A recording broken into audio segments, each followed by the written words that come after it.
bars in a rave. Man, I go hard like Santan. Hello and welcome to another episode of Touchlinefracas in the new studios, courtesy of Disu. It looks lovely, man. They're gonna think like it's my house. It's not my house. It might be. Bare rooms, we don't know, boy. Yeah, but yeah, man, we're here, man. Finally, some visuals for the people, so you can see the hates and the analysis in our eyes. Yeah. What if they say they're trying to see the haram in HD then?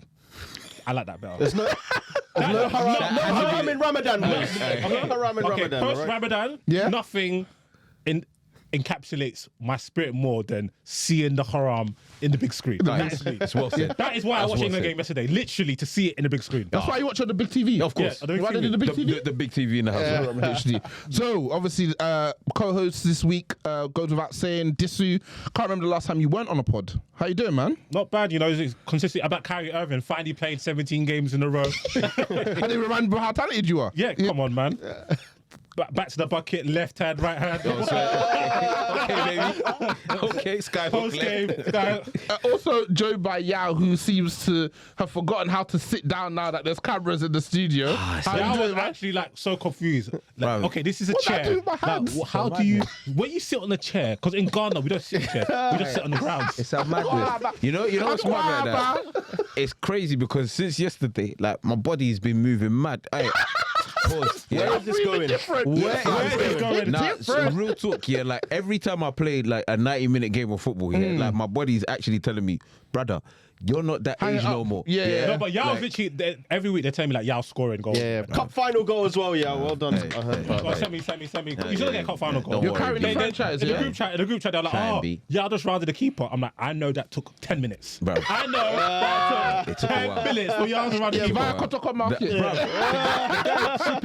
He tried to foul me. Yeah. And you see in the clip that I go backwards. These times I'm in another episode of The Flash. Where am I? Yeah. And then I look up, I'm like, raw, I'm in front of the goal. I took my sweet time, bro. I swear that clip was 56 seconds. That was a long clip.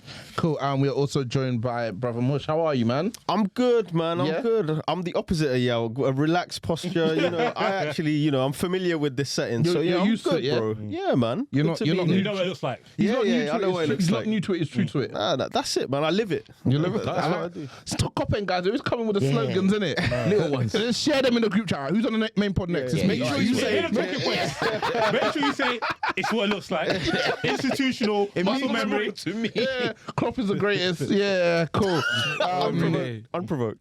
You haven't done this for the last few weeks, but before we start, I've got to do the usual plug the socials. I don't believe in So, you don't believe in plugging our socials? Nah, just straight into it, It's literally like you and the lads. It means more. You know that TikTok where they're just outside the pub, like, just good people having a drink. That's how the pod sounds when you start. It's like, yo, anyway, so... straight in. Touchlinefracas. Like, all right, Don't even know what pod I'm listening to. It's like, welcome. I'll be honest with you guys, yeah. I do actually want to do it. I just forget what it is. Yeah. Instead of taking time to go look, I just think.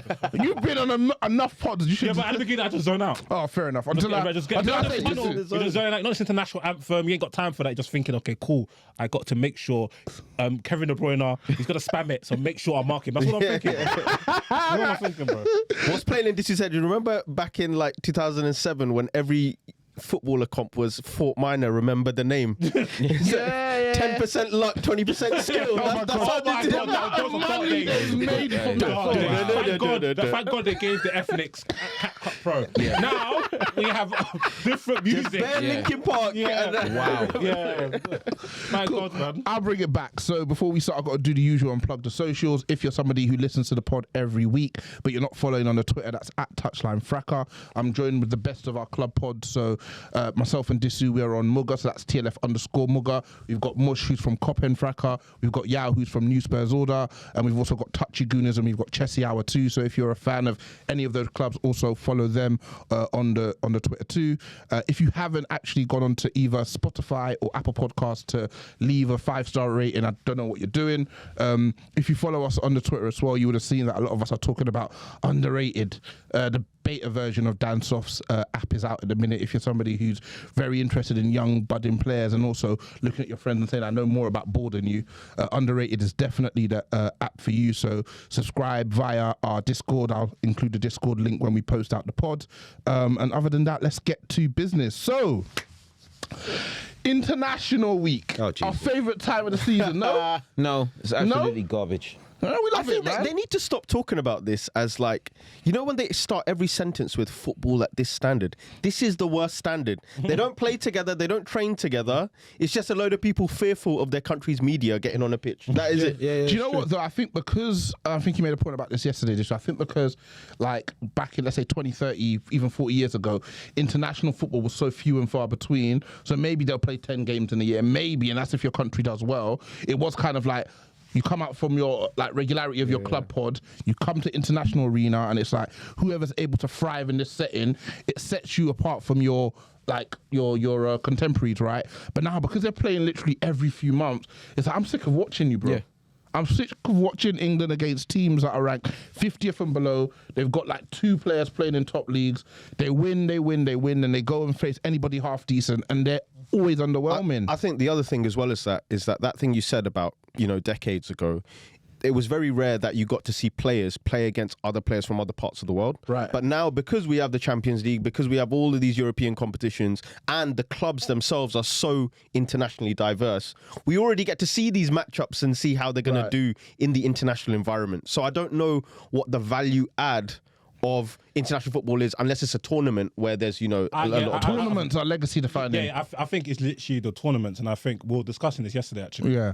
And I was like, the friendlies get to the point where, because there's more football than there ever was before, the schedule's a lot more congested. Adding these friendlies is just a pain because they literally, by definition, are meaningless. Right. Do you know what I'm saying? So then you're going to get players pulling out. You're going to get players not playing, maybe not playing to their... They'll still play, but not Not to to the their same best intensity. capacity. Of course. You're worried about They don't want to injury. get injured. Yeah, and then obviously your bare substitutions, bare funny man getting chances to play the game and that. No, you're right. So I think either they just do a actual world league where like, cool, top 20 teams, you're in the league for the season.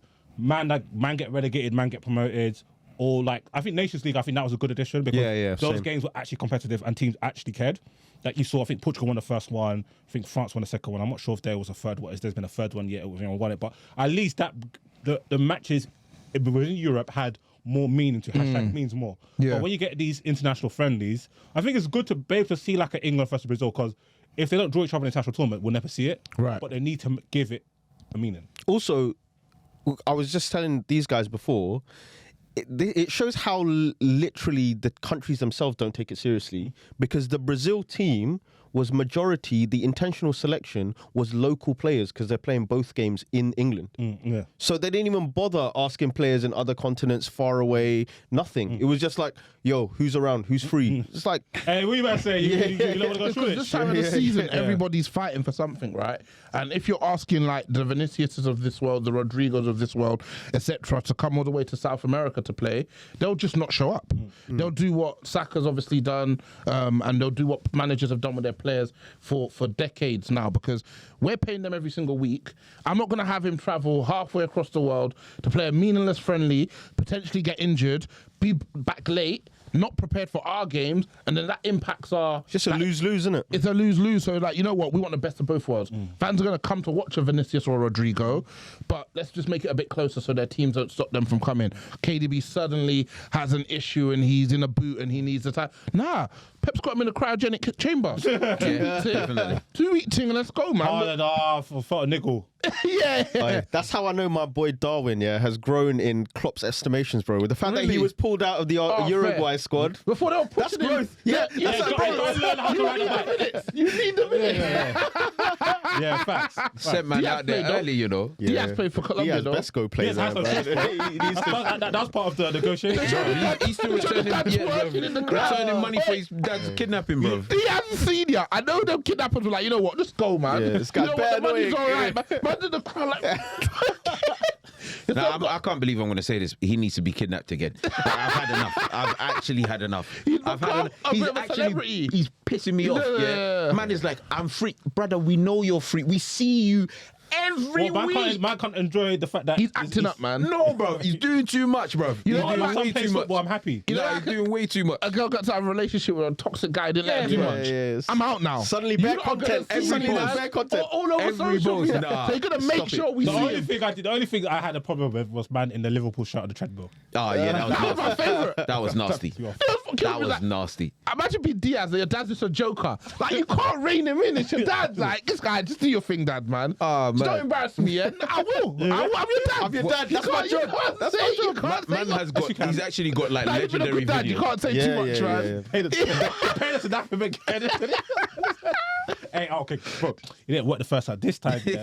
Basically, head looking more, yeah. I put the bag off his head and you take it. And then you say to him, we'll let you go, but no more funny dancing. What's that got to do with you? That's what we want, isn't it? Interesting. But anyway, we digress. England, who have an atrocious record against any half decent, I don't say half decent, Just the say top 10 yeah. international countries. And I think that stopped them winning some trophies in the last few years. We're up against Brazil, who obviously aren't the Brazil of old. Brazil were used to the Ronaldinhos, the Ronaldos, the Rivaldos, the Kakas, Even the Neymars. the Adrianos, even the Neymars. Like, Because even the everyone forgets Neymar. Yeah, it's true. They should forget Kaka. No, really. wait, this Fair, agenda man. Let's not needs get to into stop. that. No. Let's not get into that. No. Big man thing. I'm not saying about Kaka as a player. Yeah. He's all time, but Kaka in Brazil. I'm not talking about Kaka. He didn't really do much. Yeah, either. yeah, That's correct. Yeah, Neymar done way more for Brazil I than was Kaka correct. did. No. You inhibited. Thank you. Anyway, carry on. So they aren't Brazil of old, but we'll still be, I guess, a little bit of a decent temperature check. Let's talk about the game then. Disu, you watched it. What were your thoughts going in? I saw a little clip. Down South always tells me don't plug the ops. So I don't wanna plug the ops. But I saw a clip and people talk about Southgate and how he's done as manager and the record. And the main thing that was pointed out was that, yeah, he's gotten to like the later stages of tournaments and whatnot, but he's not getting the best out of what's probably the most talented England generation I've seen in all my time watching English football. And he tends to underwhelm against the better countries, and then he proceeds to do just that against Brazil. So what were your thoughts going into this one? I think it'll be interesting to see how England fare. I want to see the selection of the team to kind of, because obviously it kind of gives an indication of what the manager's thinking, Right.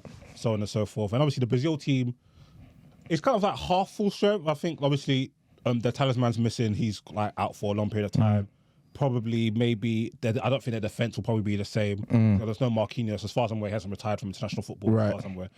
Thiago Silva might have retired from international football. Sure. Maybe I think after the last World Cup, I'm not sure. Yeah. So, Was Militao playing?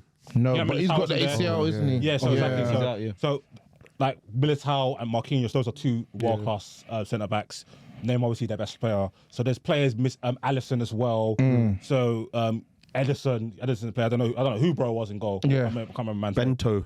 And I think he's still Thiago Silva. I think he's still playing for them. Yeah. Yeah. So you got like some established names missing. Obviously England side, you got Kane and Saka missing. Did Foden pull out? I've heard him play, but his performance was like he pulled out. Yeah. Yeah. Trent wasn't there. Yeah. So Kane, Saka. Trent doesn't always start. Sure, so I Shaw don't- would start. Yeah. Trent obviously missing, but he's somebody that could feature in the team, right? Who started off right back? It was Kyle Walker, and then yeah, Conte came on. Like Conte probably wouldn't come on. So like both he's pretty strength. I say England probably had more players, and so I wanted to see how the players do against the Brazilian players. Yeah. And when I saw the lineup, I was like, oh, some interesting players here. Right. Obviously, the Brazilian attack was Rafinha on the right, Vinny on the left, Rodriguez a false nine, and then you had Guimaraes and Paqueta in midfield. Right. And I was like, okay, cool. I want to see how the England players do against this. And I was really had my eye on two England players mainly, for the same reason actually. No, I'm not lie. Conor Gallagher Yep. and Jude Bellingham, right? Interesting. So it's Why those two? interesting. Conor Gallagher, because I think he has absolutely no business being there, and I mean it in the most respectful manner, because he doesn't seem like a bad Is player. it respectful? Yeah. Yeah, but So that's respectful as it's going to get. Yeah. yeah, like he has No, I no, don't know. I just want to check if you said respectful, disrespectful manner. no, Said respectful man, no, yeah. because I just don't He's a think good lad. Yeah. Yeah, he has no business being there, in my opinion. And then Jude Bellingham, who's now touted as like England's, he might be England's biggest star, even in eclipsing Harry Kane. He's at Real Madrid. He's doing his thing. He's got a number 10 shirt. He's playing as a 10, and I've never understood that from my perspective.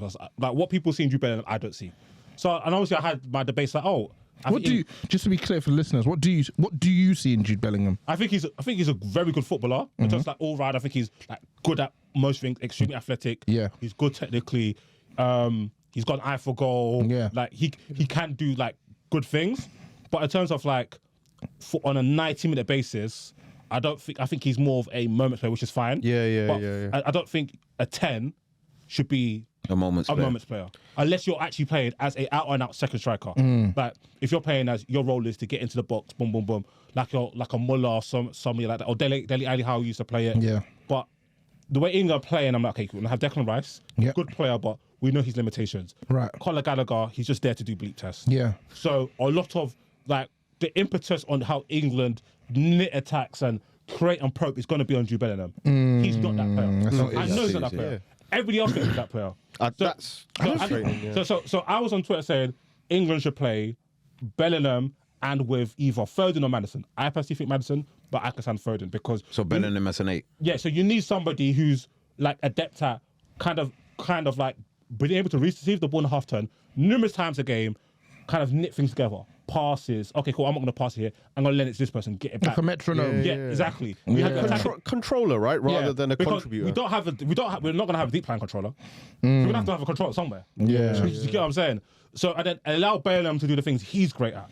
Getting out of the pitch, arriving to the box late, scoring, trying to score goals, like winning 50-50s. Yeah. Do you know what? That's one thing, and I don't actually think I'm even saying it from a Liverpool lens, but I genuinely think it's been frustrating, maybe in the past 10 months, that Curtis Jones, who's quite good at that, just giving it, pulling things together.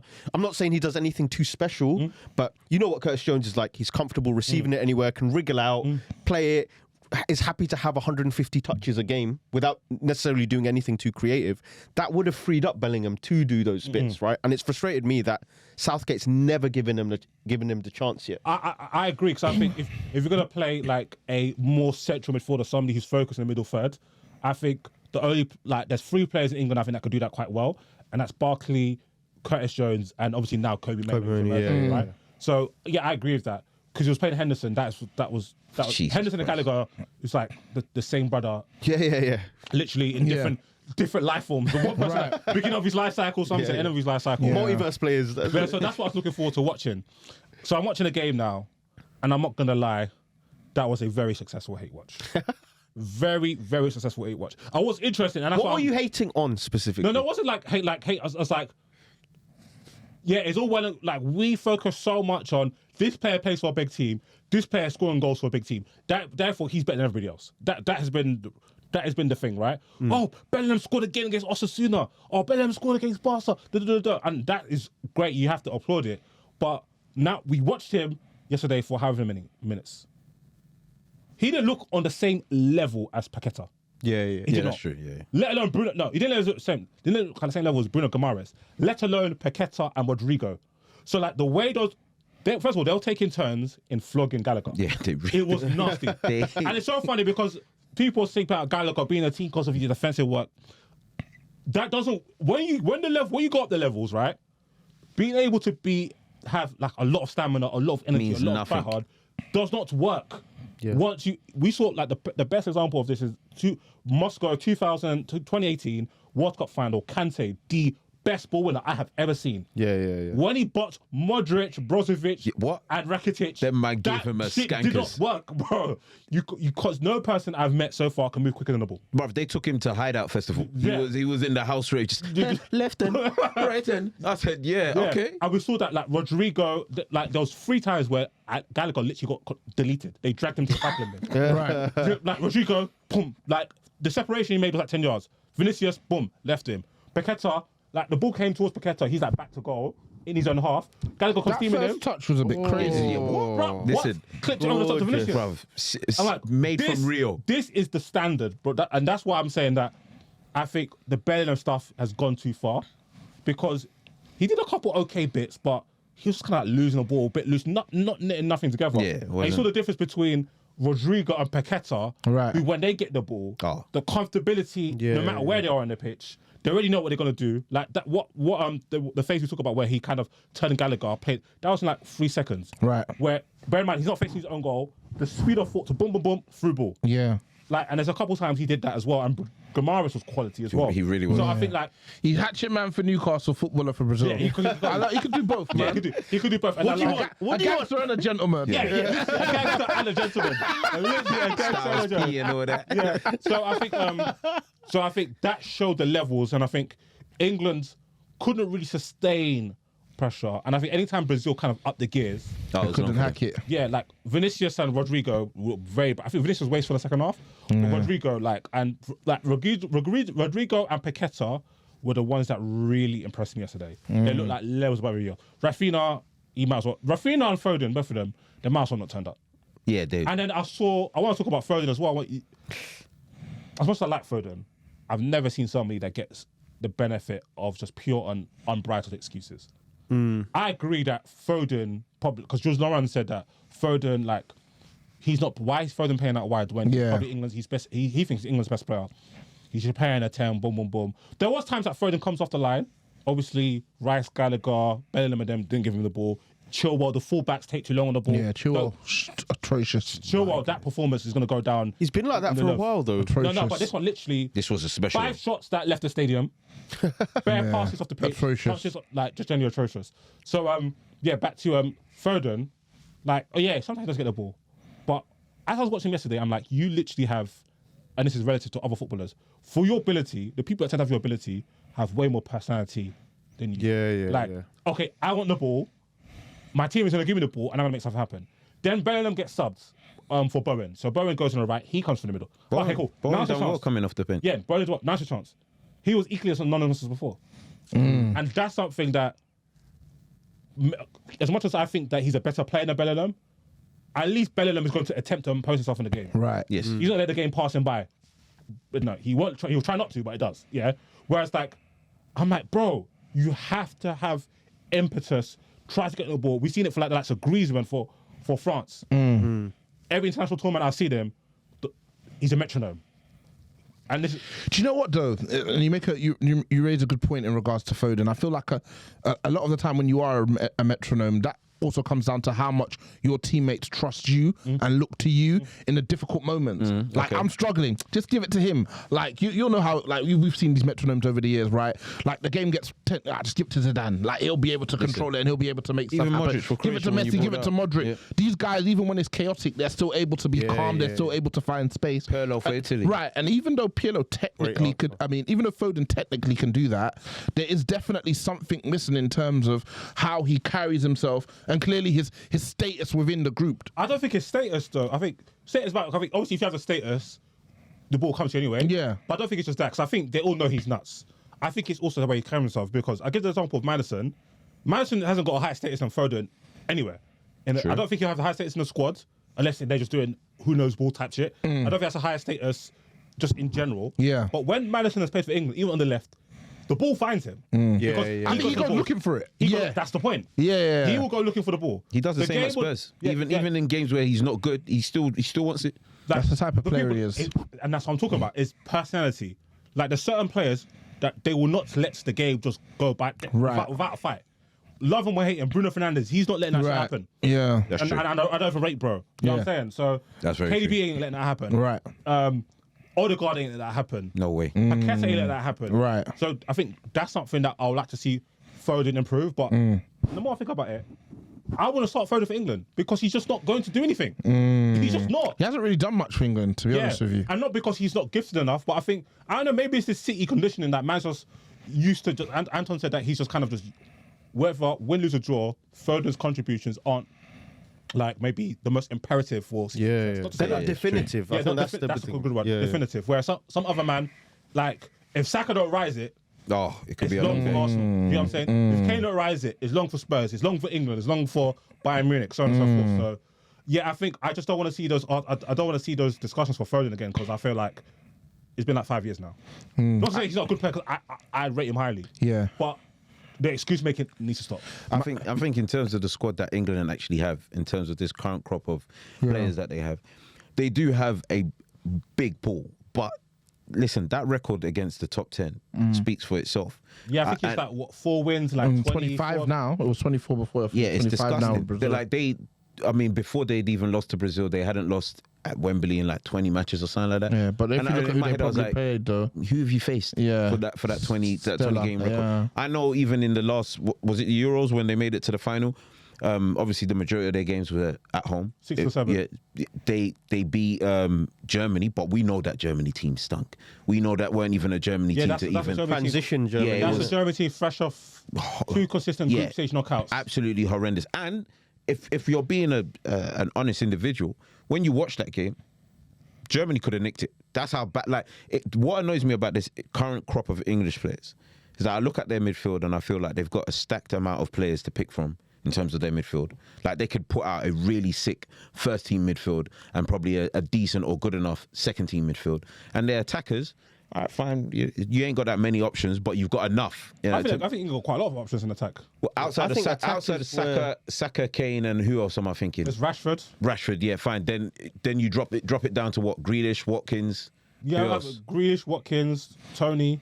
Okay, but that's Foden. that drop off for Foden. me is not as close to, like, in terms of, like, say, I'm going back in the day, yeah, but fine, you might have had Shearer, Cole, Ian Wright. Yeah. Like, the caliber, the drop off wasn't too big. I'm not saying that Watkins is a massive drop off. Yeah, but you're right. But Yeah, it's it's a not the big levels. enough drop Yeah, off levels. from say Kane. And so my thing is, all right, cool. What is Some teams are England? starting the workhorse though. Yeah, true.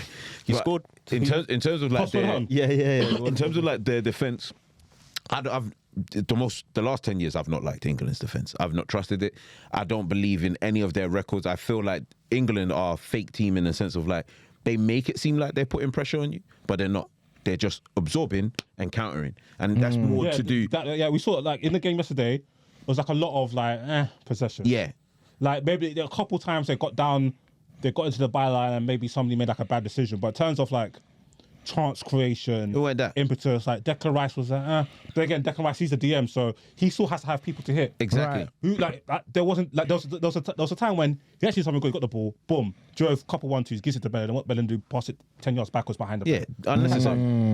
But I feel that Southgate. Gallagher, what was bro doing? Oh, my- That's what not his- was bro doing? That's not his game. My thing, and before you go mush, my thing is like, I feel like because I always say this on the pod as well, because the international managers don't get a lot of time with these players, you need to create a system and you need to put players in roles which are as close to what they have to do for their clubs as possible. So Okay, you're yeah, almost I see what you mean. like plugging and playing. You're not asking the guy to necessarily come in and do anything. You can't that's like- develop anything you anyway. just can't, you can't really develop any familiarity, in which that means tough decisions has to be made. I think to this day, and it's always been England's issue, is that players get picked based on popularity. Players get picked based on status, and they never have a manager who's a big enough personality to be like, even if your name is here, if you don't actually suit what I'm trying to do, dead that. I'm not going to pick you. Because to me, a Rice, Gallagher, Bellingham midfield sounds nasty.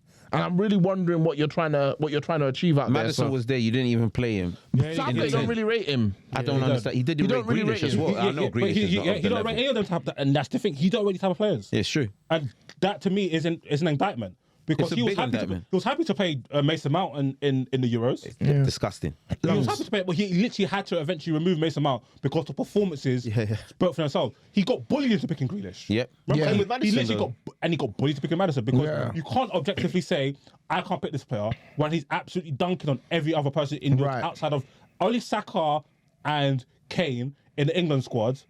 Pre this Bellingham rise at Madrid could actually say, "Oh, I'm putting up consistently better performances than Madison." I don't think Saka was personally, that's my opinion. But like in terms of goals, assists, numbers, contributing, being an actual main man for your club where we rely on you, there wasn't that many players. Even like Rashford, he's in and out of the team. I just don't really get what. My thing with England is like, how many times are you going to have to be taught the same lesson? How many times are you going to think, we need these people to run, we need these people that are determined, Then you're going to go play a team that has people that can take the ball in difficult positions Right. for 90 minutes consistently. You can't get the ball off them. Can't get near them. You have players that, when they get into your box, they can consistently hurt you, and then you're going to be like, oh, man. So we just couldn't close, be yeah. Oh, Frankie de Jong, we couldn't get near him. Because that's what they were saying. That's legit what they were saying. Remember, they'll say, Yeah. Frankie, Belgium dunked on. Twice in the same Comes from tournament. Croatia, much of them slapping the heads. Henderson, the iconic Henderson game. Yeah. Punting for possession, NFL punter. NFL punter. You know what I'm saying? Oh, man. Then come to face the Italians at home. Oh, scoring 2 minutes, brilliant goal. Then for the next 118 minutes, Locatelli and Jorginho literally taking the sky remote, chasing the channel. I love that. You know, that final is one of my favourite examples of why England may never win anything in our lifetime unless something drastic happens. Is because 25 minutes, that was England's game. I was like, yo, they got this, they're done, they're 1-0 up. Kane was dropping into the middle. Rice was playing really well. They were on job. And then I could visually see it. Best game of the tournament. I could actually visually see it. Chiellini's gone to Bonucci. Hey, tell one of these man to just sit on. History of the England, just sit on Kane, please. Like, all of this allowing him to dictate. Sit on this striker that doesn't want to play up top. Sit on him. Once that happened, all you saw was just a blue sea for the rest of the game. Once it got to penalties, I was like, don't even think you have a chance. Yeah, the Italians are cold-blooded at this point. They saw what happened to Roberto Baggio and said, never again. Never again will we experience this again. They done it to France, they'll do it to you. Even when they faced France in the World Cup just gone, that's the best performance against the top England team played really well that game. that they've actually had in any of the most recent, and they still couldn't get the job done. That was the only time they were brave, though. And I was gonna. That one.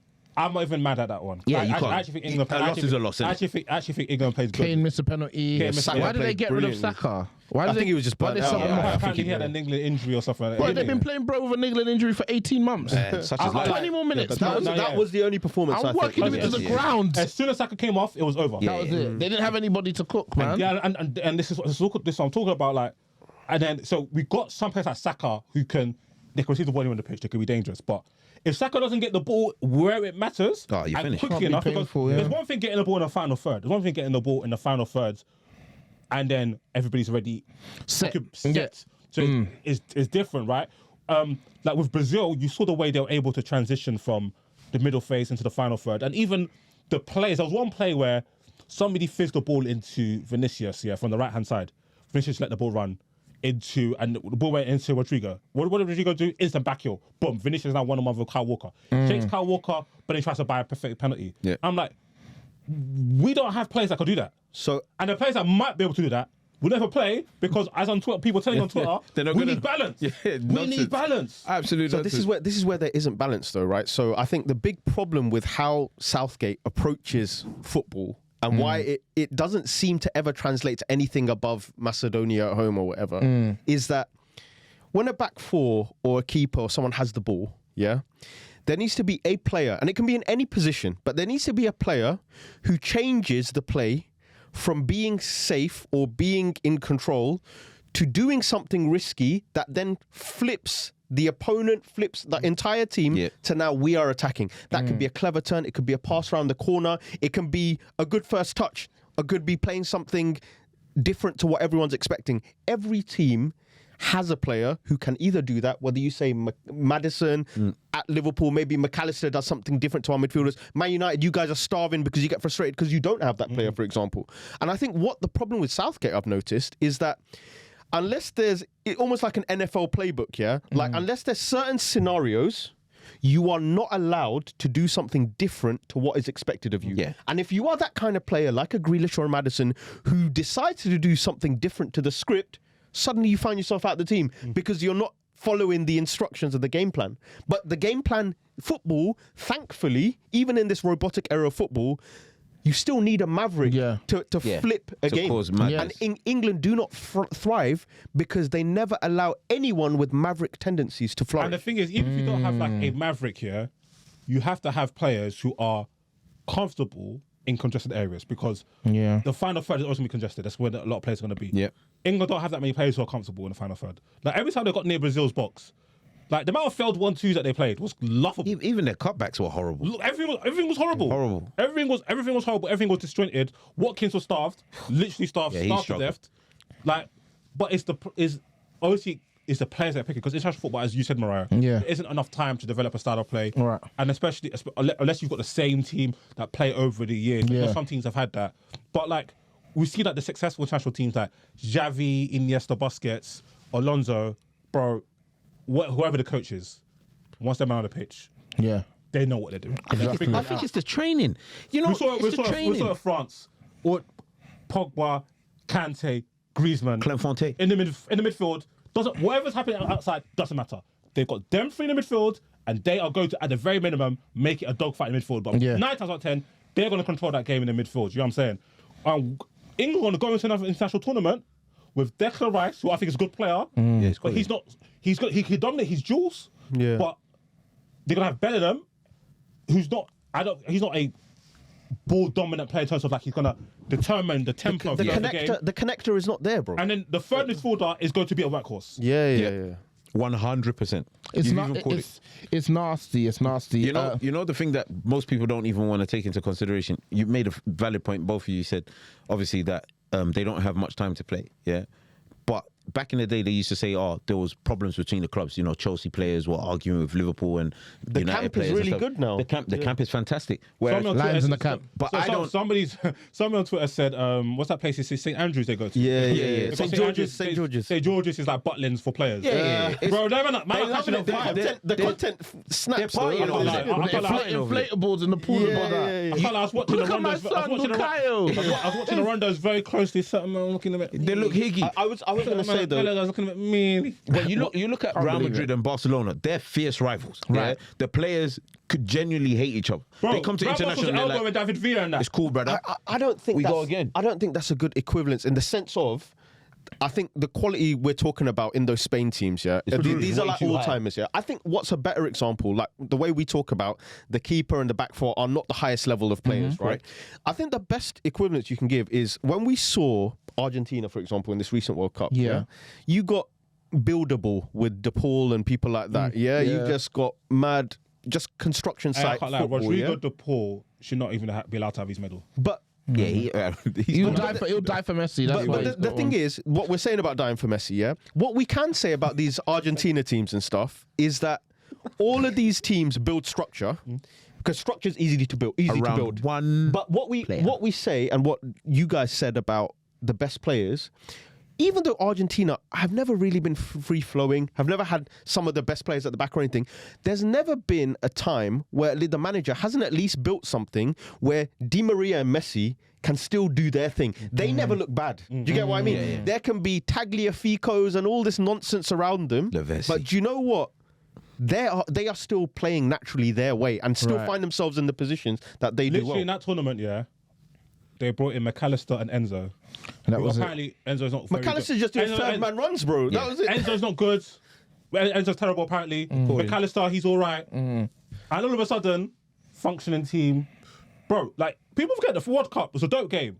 France got absolutely battered. 99% of that game. Yep. I think France's first shot on goal or on target was a shot Mbappe took on like the 78th minute. And then shortly that's after, when he went they got the ballistic, goals. And then, so France were in it for the next 10 minutes, and then they had a 5-minute period in extra time. But 15 minutes of extra time, 25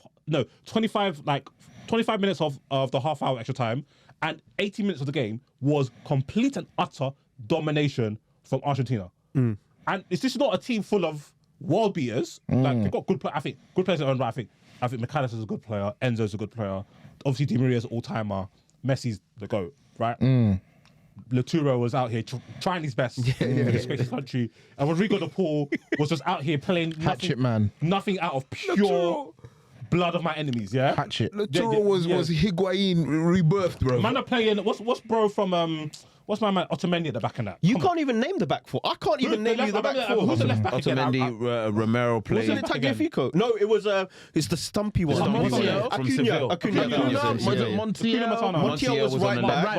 And Acuna was left back. And then it was Romero and Otamendi. And then there's somebody else they rotate Montiel right back. He used to come all the time. Atletico's one. What's his name? I forget his name. And then obviously Emi Martinez in goal.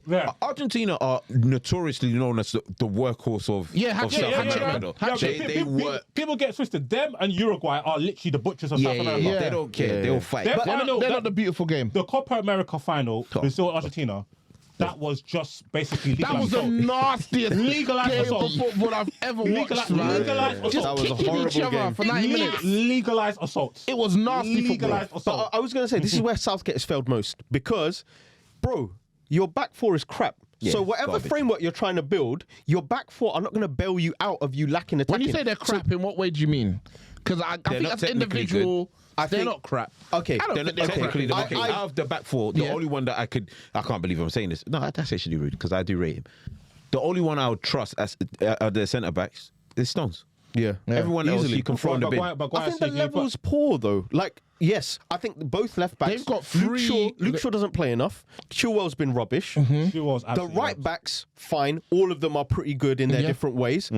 I just think every international team we've seen. I'll ask you a question. Yeah, go on. Do you think there's a shortage of good centre backs, or are we talking about the players that actually get picked by Southgate? I think there's a shortage of good centre backs. I think it's both. And I think the reason why I feel that is if I look at the last decade, every team that's won a tournament, it's been built on the fact that your back four is usually pretty solid, pretty good. I think Argentina are the only exception, but I think that tournament Romero and stuff did play well. But I'm saying like but everyone else, whether we look at Pepe in 2016, for me, forget Ronaldo, he was player of the tournament in Euro 2016. You look at 2010, what was that? The what's it called? The Spain World Cup. Spain never concede, right? They went years. You look at 2020, Euro 2021, who won that? Italy. Yeah, Chiellini and Bonucci put on a flipping all-time defensive classic. I don't think England are capable. Yeah. And then Umtiti absolutely ruined his whole injury. Put England up against that. I don't think England's but then again, another discussion we're having in one of my group chats was about like Maguire has no business being there. People are like, but he's... No. He has no business being there. And this is why I think the Ben White thing even pisses him off even more. Because I think Ben White is perfect for international football. Yes. Yeah. Composed. You still got plug and play. Bro plays like 3 different slots for his team. He's tall, he's strong, he's fast enough, he's technical. Right. You could play him. Will you play him with Stones? Yes. Personally, I think I might even play Braithwaite. But depending on which England right back is fit, I wouldn't mind playing Ben White right back. Braithwaite is a decent shot. No, I wouldn't even play Ben White right back. Honestly, you have to take a risk at international level. Like, what are you doing here? So why would you not? If everyone's fit, why would you not play Trent, Stones? Braithwaite is a good shout. I'm not. Obviously, if Trent and Reece James and that man are playing, I'm not playing Ben White. But like, even that now, no, but I'm saying Ben White at centre back. I'll play Ben White probably at centre back. Actually, okay. Would you pay Gomez ahead of Maguire at centre back? Of course, every day, back, man. But in the fullback positions though, he hasn't really been playing centre back. He looks stiff. It's Maguire. Gomez. Gomez is built perfectly for a centre back. He's mad fast, good on the ball. He is a centre back, but you've got Van Dijk, you've got Konate, you've got this Kwanzaa kid that you guys are pushing. You can just shift like God knows what. He's playing. Even right now, like Gomez, I'm even debating, do I want to play Gomez over Luke Shaw? Because at least I know Gomez, he's going to dominate his draws, he's going to be good in the air. Then I know my back, Walker's going to start, so my whole back four can head the ball. Solid. Luke Shaw can pass though, he can play. You're not going to get much going forward with Gomez. That's but Mokoto, but he can play. Everything about Luke Shaw just... He's annoying, man. He's the opposite of Beansmore. He's less, a lot less. He's good, he's just not reliable. You just can't rely on inconsistent. You can't rely on Luke Shaw at all. Yeah, I think so. We're going into the Euros as one of the favourites. It's probably a conversation for closer to the actual tournament. But what are your expectations? So, 2 questions. For each of you? What are your expectations, and how far do you actually think England are going to go? I'll start with you, Mush. Is the draw actually been done yet? I'm even checking that. The groups are done. Because No, they're not, because the playoffs are still happening, aren't they? Okay, like whether they've done the groups. It's the winners of the playoffs just go into their. They've done the groups. Okay, yeah, so obviously without studying the tournament tree, I think a lot of it depends on that. Because it's basically how far, in my opinion, how far England goes. Yeah, when they buck the first good team. When they're going to buck the first good team. Because that's what it's been every tournament. So, like, obviously the Euros and Russia, they're fortunate enough to face the good teams late in the tournament. So, in the Euros, they face Germany, but that's like as washed as a good team that you could possibly be. Yep. A washed Germany at home, we'll still give it to them. That's a good team. Then they face Ukraine. Yeah. Ukraine pre-Putin. That man got blands. Semi-finals against Denmark. Went to extra time. Perfect setup. So you got watch Germany. Denmark. Pre-Putin Ukraine. Iron Man Denmark as well. Bro, come on, man. And then Denmark. Then they face Italy in the final.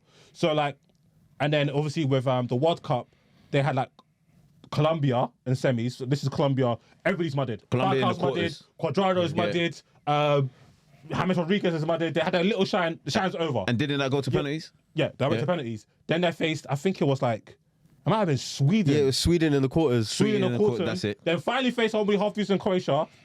Couldn't touch the ball. Yeah, and then further 4 players play Belgium. Got get blamed again. Yeah. You see what I'm saying? I've just checked the group.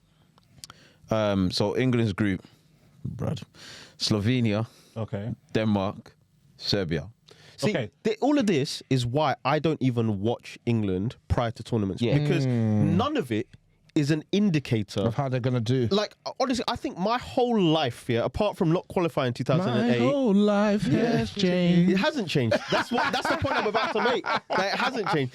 You remember every tournament they'd say Sven is going in with a 100% record. Yeah. So on's going in with a 100% record. Everyone goes in with a 100% record, man. And then but they it got doesn't. blamed. Yeah, it doesn't provide any Okay, indication. let me see who's I'm in gonna England's push you group. guys for. I love that preamble. Lovely. I'm still gonna push you Where? guys for the answer.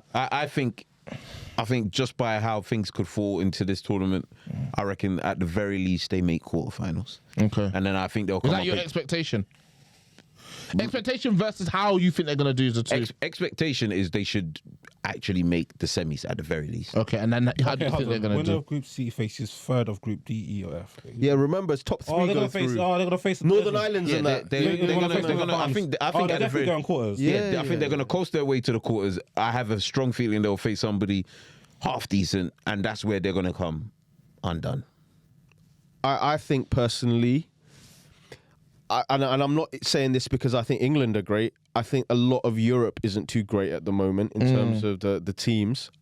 For example, I watched Did Germany, the France game? the Scotland-Holland game, for example. Holland And blamed honestly, no, this is the thing you don't understand. Okay, Holland won 4-0, But Scotland had the passion, should have been about 4 goals up before Holland even scored. Scotland do passion. Okay, so England's draw is that they will face one of the third place playoff people.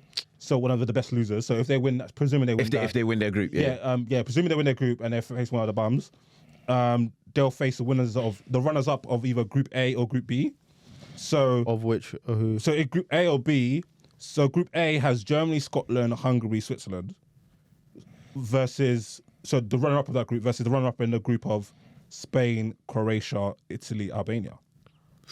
There's somebody there. There's definitely somebody there that could. That's kind of a nice straw, Yeah, you know? there's That's somebody- a nice Always there's straw. is, though. somebody It there that always could- is. Right. They're making the semis whether you Even like come it or and not. stand away from the Like, semi. Anyway, as long as Portugal, France, or England don't win, I'm a happy man. Why? Bruno I need Fernandes. Mbappe mudded. Why? I understand this.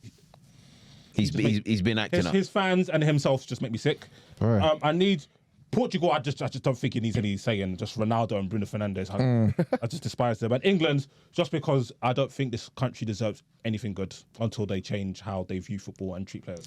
Well, it's interesting you say that. I'm not sure if you guys are privy to this, but former Norwich Sporting director Stuart Yeah, we got Webber that. had to apologise for some comments that he made about black footballers. So here's what he said in an interview with The Pink On.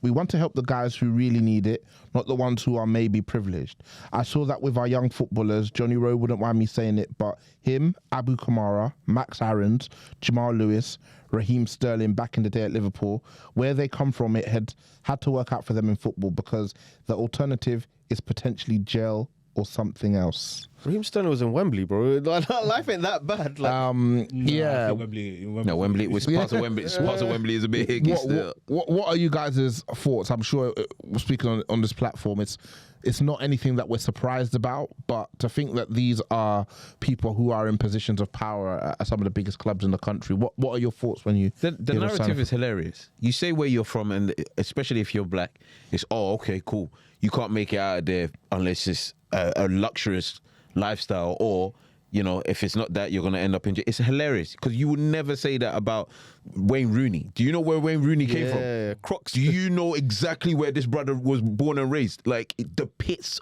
of hell, yeah. And you would never say, if he never made it in football, it'd be jail or something worse for him. You just wouldn't, yeah. And I don't understand why people in his position can feel comfortable to talk about any sort of race in that shape or form. It's ridiculous, and that's why I feel like all of these players that like Saka, like Maino, you're never gonna get me cheering for these guys. I will boo you to the day you die, yeah. Whoa. Why? Because how can you go and flip and put on a shirt for England when these are the guys, that are watching your back week in, week out? I completely disagree with that. I'm not for it. I'm not for it. I don't back it one bit. I hear it. I used to be of the same viewpoint until I started to really hear about how like the African FAs behave. No, they're even worse. Yeah, so I understand. Like it's a quite easy choice in my opinion, but again, you will never be loved, revered, or get the same level of adulation. No, it won't even come close. For example, in the Euros when England was on that run, like Sterling was England's best player by like a country mile. Like from here to Scotland, that distance. Bruv. The moment Harry Kane finally scored, front page. the front pages. Bro scored a penalty as well. So that kind of indicates how things are. But in this, like reading the context of because I saw the quote. I like to read the context. I don't like to judge things off the headlines. And in the context, it's an understandable statement. But what makes it still outrageous is that he would never say the same if we are talking about Phil Foden. From the same sort of Steven background. Gerrard. Exactly. From the same, because a lot of footballers come from working class Tough backgrounds. backgrounds, man. And if all you have to do is look at how the same people, the media, because they're all kind of almost the same monolith of type person, have kind of similar viewpoints, is how they speak about players. He's a good lad. He's this. Not to say that these people aren't deserving of these, because I'm pretty sure majority of footballer players are good lads. Yeah. But like other players will never get that tag, right? So Jack Grealish is kind of like people enjoy his personality. He's an alcoholic. As they should, because it's fun. He's like a cheeky guy. He likes fashion. He's out there. He's confident. Right. Jack the lad. Madison as well. They love his interviews. Yeah. He's confident. He's out there. And as they should, I'm not against this.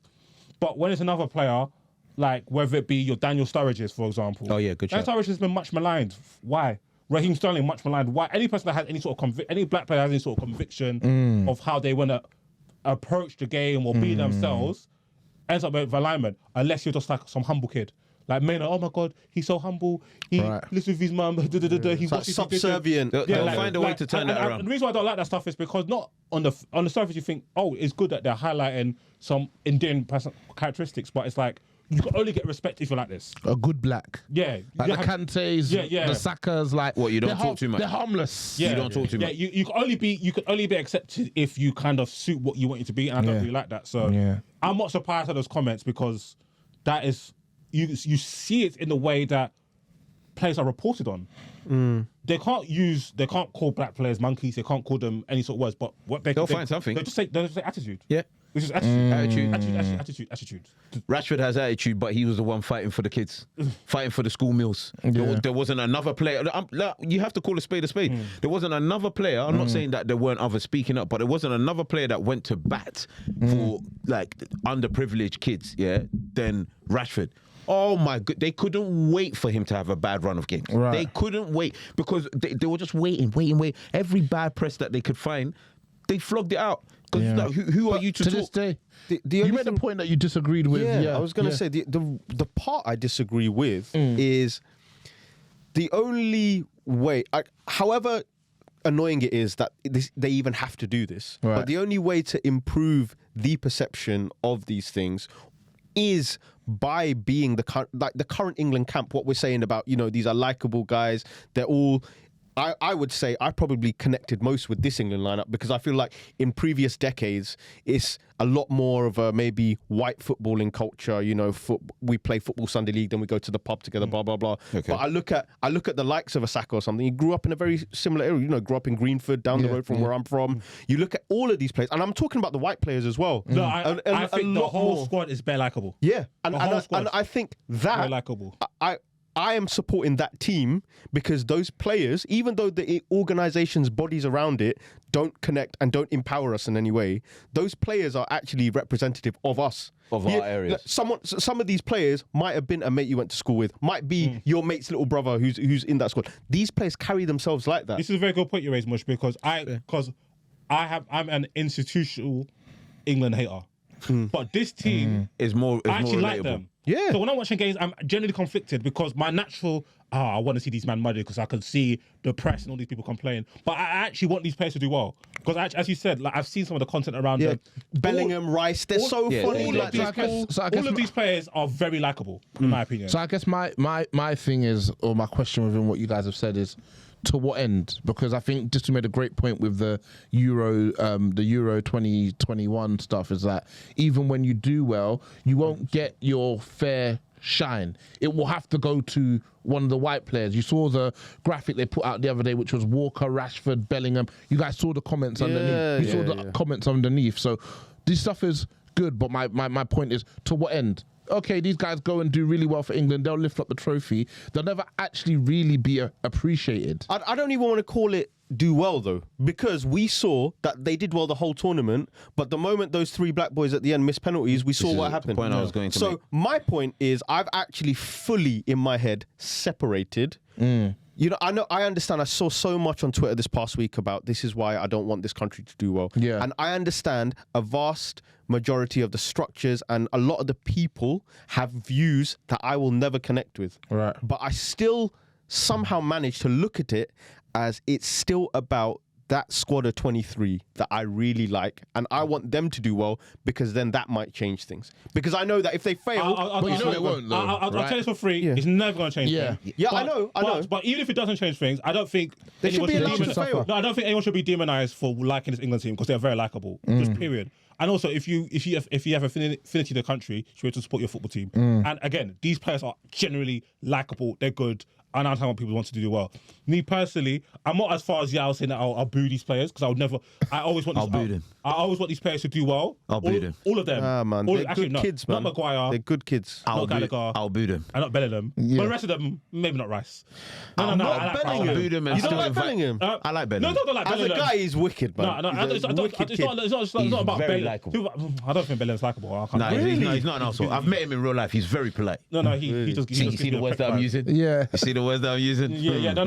But brother. like, jokes aside, that's just agendas with their fans. Yeah, but yeah, like, yeah. as individuals, they're all super likable people. But it's still England. It's still the FA, and this is the FA that I still remember when Eni Oluka was being racially abused by her coach. Done her dirty. Part of their settlement was like she had to come out and say the FA is not institutionally racist. Imagine. You only want somebody to come out and say that because you believe the FA is institutionally racist, right? So rather than address institutional racism, you're going to use somebody who was a victim of institutional racism to come out and basically absolve you of being institutionally racist. Do you know what I'm saying? Yeah. So that's why I can never get back the England machine. But at the same time, I don't begrudge anyone backing the players because they are a fun team, Right. they're good players, they've been doing well. So I do get it, but it's not going to change because football is just a microcosm of society, right? Yes. And all that's happened is that I think people have progressively got better if you look at it before, but it's just a microcosm of society where the racism is just It will never leave. morphed in different ways. And all it's going to take is England to lose a one game impact. and Saka or Rashford or Bellingham or Kyle Walker to have a bad game or make a mistake or get a red card or get a penalty. Yeah. And that's going to happen. You just go back to Listen, that straight away. You want a perfect example of this, yeah? It's not. You don't even have to look at England. Just look at France. They won the World Cup. Everybody in the stadium was, everyone was in harmonizing, yeah? They went and I can't remember what game it was that they lost. And every single black player, yeah, not Griezmann, every single black player held corn, yeah, like major insults. What do you mean? They're not letting French players fast at the moment, bro. Even in the tournament, Pogba, and I remember Pogba saying this, I don't know how long I'm paying for international because man were tired of how the French were treating them. So I remember this is during the tournament where the previous tournament they went to the final and lost. Yes, They went correct. to the final and lost. They're one of their favourites. In the tournament, man was saying, I don't know how long I'm playing. Imagine. As you said, Mush, like right now, a player, because he refused, they kicked him out of the squad. And I And guess that's ridiculous. But the only funny thing for me is that people have this weird approach in this country where I fully get it. When people say the reasons why they don't support England, it makes sense. But it always makes me laugh when the alternative to that is when they say they support another European country, as if the black players in them European countries. Yeah, that's what it says. I've seen Germany go out tournaments here, and Mesut Ozil be blamed for everything. Yeah. I've seen every French black player Ridiculous. get blamed. Right. I've seen Inaki Williams go to Spain and get booed by his own fans. Yeah. Oh, yeah, that was hilarious. I don't understand why people think the grass is greener anywhere. That is It's not. not. Really, is like- it? It's not. So what's the genuine alternative if there is one? So what? to what we currently have. I think you're in the position of what in terms of the players, these players are representing these countries, and obviously it's a like a catch-22, right? These organisations are well established. There's a professional level to it. So for example, what I'm asking is, if you were a young player, you brought up here, whatever, and the option was playing for England or playing for maybe where your parents are from or where you consider yourself from, what would you do? As an individual, there's nothing that can ever make me play for England. Even if Nigeria would have picked me, I would not play for same. Because not Nigerian. I'm Nigerian. England were the colonial rule over Nigeria. For me personally, playing for the colonizers is insane. Yeah. All that stuff to me is mad. So I would do it. And also let alone the fact that I will never be treated as another English person. To the English people, I'm not English. And the reality is, in my personal opinion, I know it's very controversial, I'm not. I'm Nigerian. I just happen to be here. So me personally, no. But I understand the players because, like, I think it was like I read about Cameroon where they were saying if you don't want to sign with Ethos agency, it's long. Can't play. Nigerian players having to pay for their own flights. What about Leon Bailey's comments for Jamaica? He was like, I have to pay for my own flights. Yeah. Ridiculous. And he says when Jamaica book flights, they book me on economy. Like, bro, like what's going on? No, but here, he's man? right to say. Listen, we have to be honest. CONCAV or whatever the abbreviation is, like all of these guys have to, like, we have to take into consideration that these FAs are horribly run, yeah?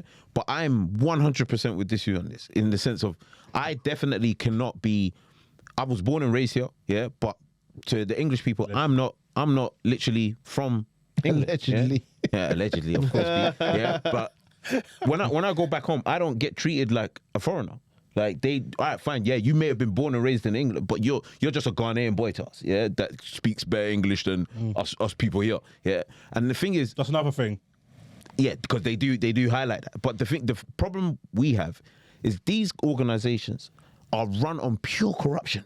Yeah, like, so you're talking the whole of Africa is just purely corrupt. The whole of the Caribbean nations, in terms of just, all you have to do is watch FIFA Unlocked. They'll show you. Jack Warner. Jack Warner. Jack Warner, man. Completely Got corrupt. the brown envelopes. We know the European game is, even though it's corrupt to win. They don't care if I have to put you on first class. Yeah, but they're like, rah, I'm not gonna have much playing for his country. I'm gonna have him playing for us. Yeah, give him everything he wants. If he wants a car, give it to him. Yeah, just so you select to play for England, because they're like, oh, we're gonna be corrupt, but we're gonna be corrupt with a trophy at the end of it. You man be corrupt and put money in your pockets. Yeah, don't worry about that. Your country will just be insulting you week in, week out. But we're gonna reap the benefits. That's the problem. The whole game's corrupt. But I'm with this. I can't do that and put on an English shirt. I just can't. This is where I'm probably different again then. And the reason why is similar to what I said about your Sakas and stuff, in the sense of when I go abroad, let's say I go to America, yeah, and I'm with my cousin, or I meet someone, they say, where are you from?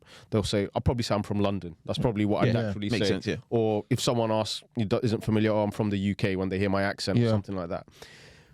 I just think what playing for England needs to represent are those things that we can relate to.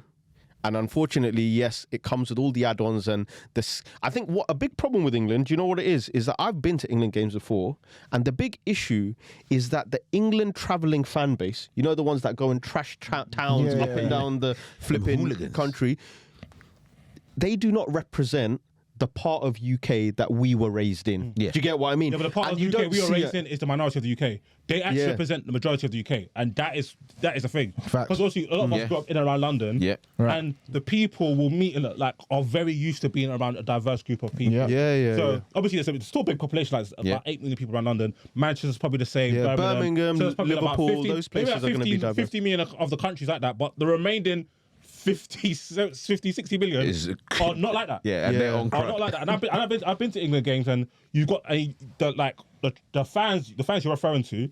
You can see the difference from when, like, especially I remember I went to watch England Switzerland. I'll never forget it. When England plays the ball, it's all right. Anytime it was Sterling or Kyle Walker, Jesus, or maybe Kyle Walker, I can't remember if it was somebody else.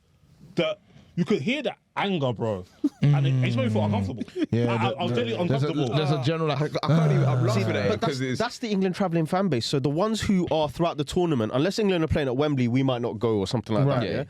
But when you're up and down, continent to continent, unfortunately, the Barmy Army, they really don't like those guys. A big section of that is a big part of what you don't want to be part of, and I just don't know how to make that separation. Like I know what parts of the country I represent. Yeah, you're right. It's a very complicated sort of relationship, isn't it? Because you even talk about the players who potentially are born and raised here, and then they do go back to like their home nations.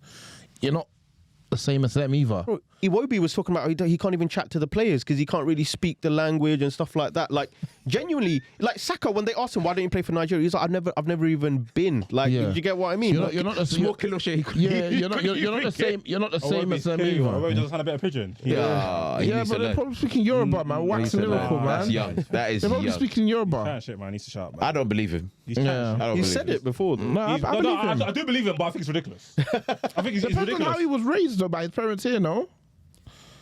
Like a lot of people will try and assimilate into where they are. So true. You're really that's my larger point is that you're without a home because you're not at home here. A nomad. And you're not actually at home over there because you're not like them. You didn't grow up with the same experiences. The way like Mush said he relates to certain England players because they've kind of grown up and had the same experiences as him. When they talk about JSS1 and SSS and this and that, you can't relate.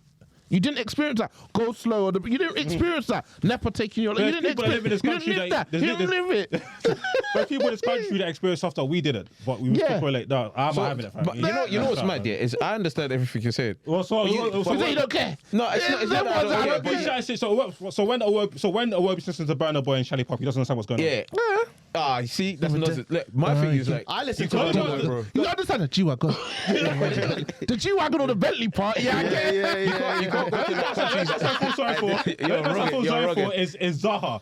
Right? Zaha, Zaha, yeah, he got on the done back of their dirty. buses, they're all skanking. Yeah, he has no Zaha is clue. thinking, bro, when are you going to play Crypto? Drogba sold him a false bill of rights. I lie, man. bro. He decided to stay with Galatasaray rather than go for this AFCON and they won it. Bruv. I love that. And I bet he probably doesn't even care. Oh, no, he cares. Don't know. He wants to win. I Does don't know he? about that. He's never won anything ever. I That's why listen. he should He's care. never That's won why- exactly. No, That's why but he I don't think he wants to win. He never won it. Would He's you done want a to cash- go your whole life being a loser? He's not a loser in general life. But Yeah, he's a loser in the competition sense. Yeah, but he's chosen the cash route. Yeah. And that's all right too. I guess money. Money And for a He- brother like him, His money won't go in if he went to play in AFCON on Galatasaray. bro, you have to take that up with Wolf I'm Zaha, not going bro. to go. That's his business part. Yeah, exactly. His business part. I'm just glad that they won. Orange Ghana and all that. Fair enough, man. Let's have a conversation about underrated players. Before we get into that conversation about underrated players, I just want us to come to a consensus on how we define a player being underrated. So, to you, Mush, or Disu, when you say a player's underrated, what does that mean to you? For me, it'd be a player that relatively is a consistent performer but doesn't get the accolades as, say, a goal scorer or an assister in a general sense of the game. So, for instance, if I was going to use an example, it might be a bad one. Son being underrated to Harry Kane. Harry Kane gets all the plaudits, but Son probably is more important or has been more important to Spurs across his time period. How do you define underrated, Disu? The way the general consent, the opinion of the general consent, or the opinion on analysis, or the general consensus on your ability, production, and so forth, is below what it actually is, right? So let's say the media, football fans, pundits see you as a 7 out of 10 player, but in reality you're 8 out of 10 player, or 7.5 or 9 out of 10. By that, you're underrated. Okay. So you can still be considered to be, or for example, like you could be a great player. People can call you a great player, but the extent of your greatness is revered and discussed is still it's still being Disproportionate undersold. versus what you actually Yeah, produce. so whether you're good, bad, or indifferent, what you are, if it's below how people speak to you, if your level is higher than how People you speak are, on, your perceived. perception, then you're underrated. Cool. Mush? Yeah, probably two different ways of being underrated. What these two were saying about if certain people think a player doesn't belong in conversations that they should belong in, that's being underrated. And then the other one is probably more of when a player's kind of still simmering in their career, which is when people don't realise how important a player is to a team. So when maybe someone who doesn't support a team looks at a squad and thinks, X players, don't even talk about X player being missing. But when you support that team, you know how know that player important- being yeah. missing That's a good one as changes. well. And so Yeah. I'd say those two were what underrated me. Okay, I think I would generally agree with that. So, with that being established, who are some players as of today that you feel are underrated and why? I'm going to throw one your way, Mush. Go on. A player we've spoken about for a few seasons, Gabriel. Arsenal fans, I feel, have been quite positive about him for the last couple of seasons. Yeah. I think we were on a pod last season. You're like, listen, you get a good game, then a mistake. Then a good game. I think that's stopped though. Okay. Completely. I think it's How long do you think it can stop for? So I always ask this question, yeah. I always ask this question to Sounds people like you're setting them up. Yeah, No, yeah, yeah. I'm not setting them off at all. I always Not ask this at all. question to people Yeah. because I feel like I've done it before Yeah. with like Van Dijk as an example. But I always ask this question about any player, Yeah. which is when someone doesn't rate a player, I ask them, Yeah. what could they be doing better than what they're doing now for That's a you good to think question. they're good? That's a good question.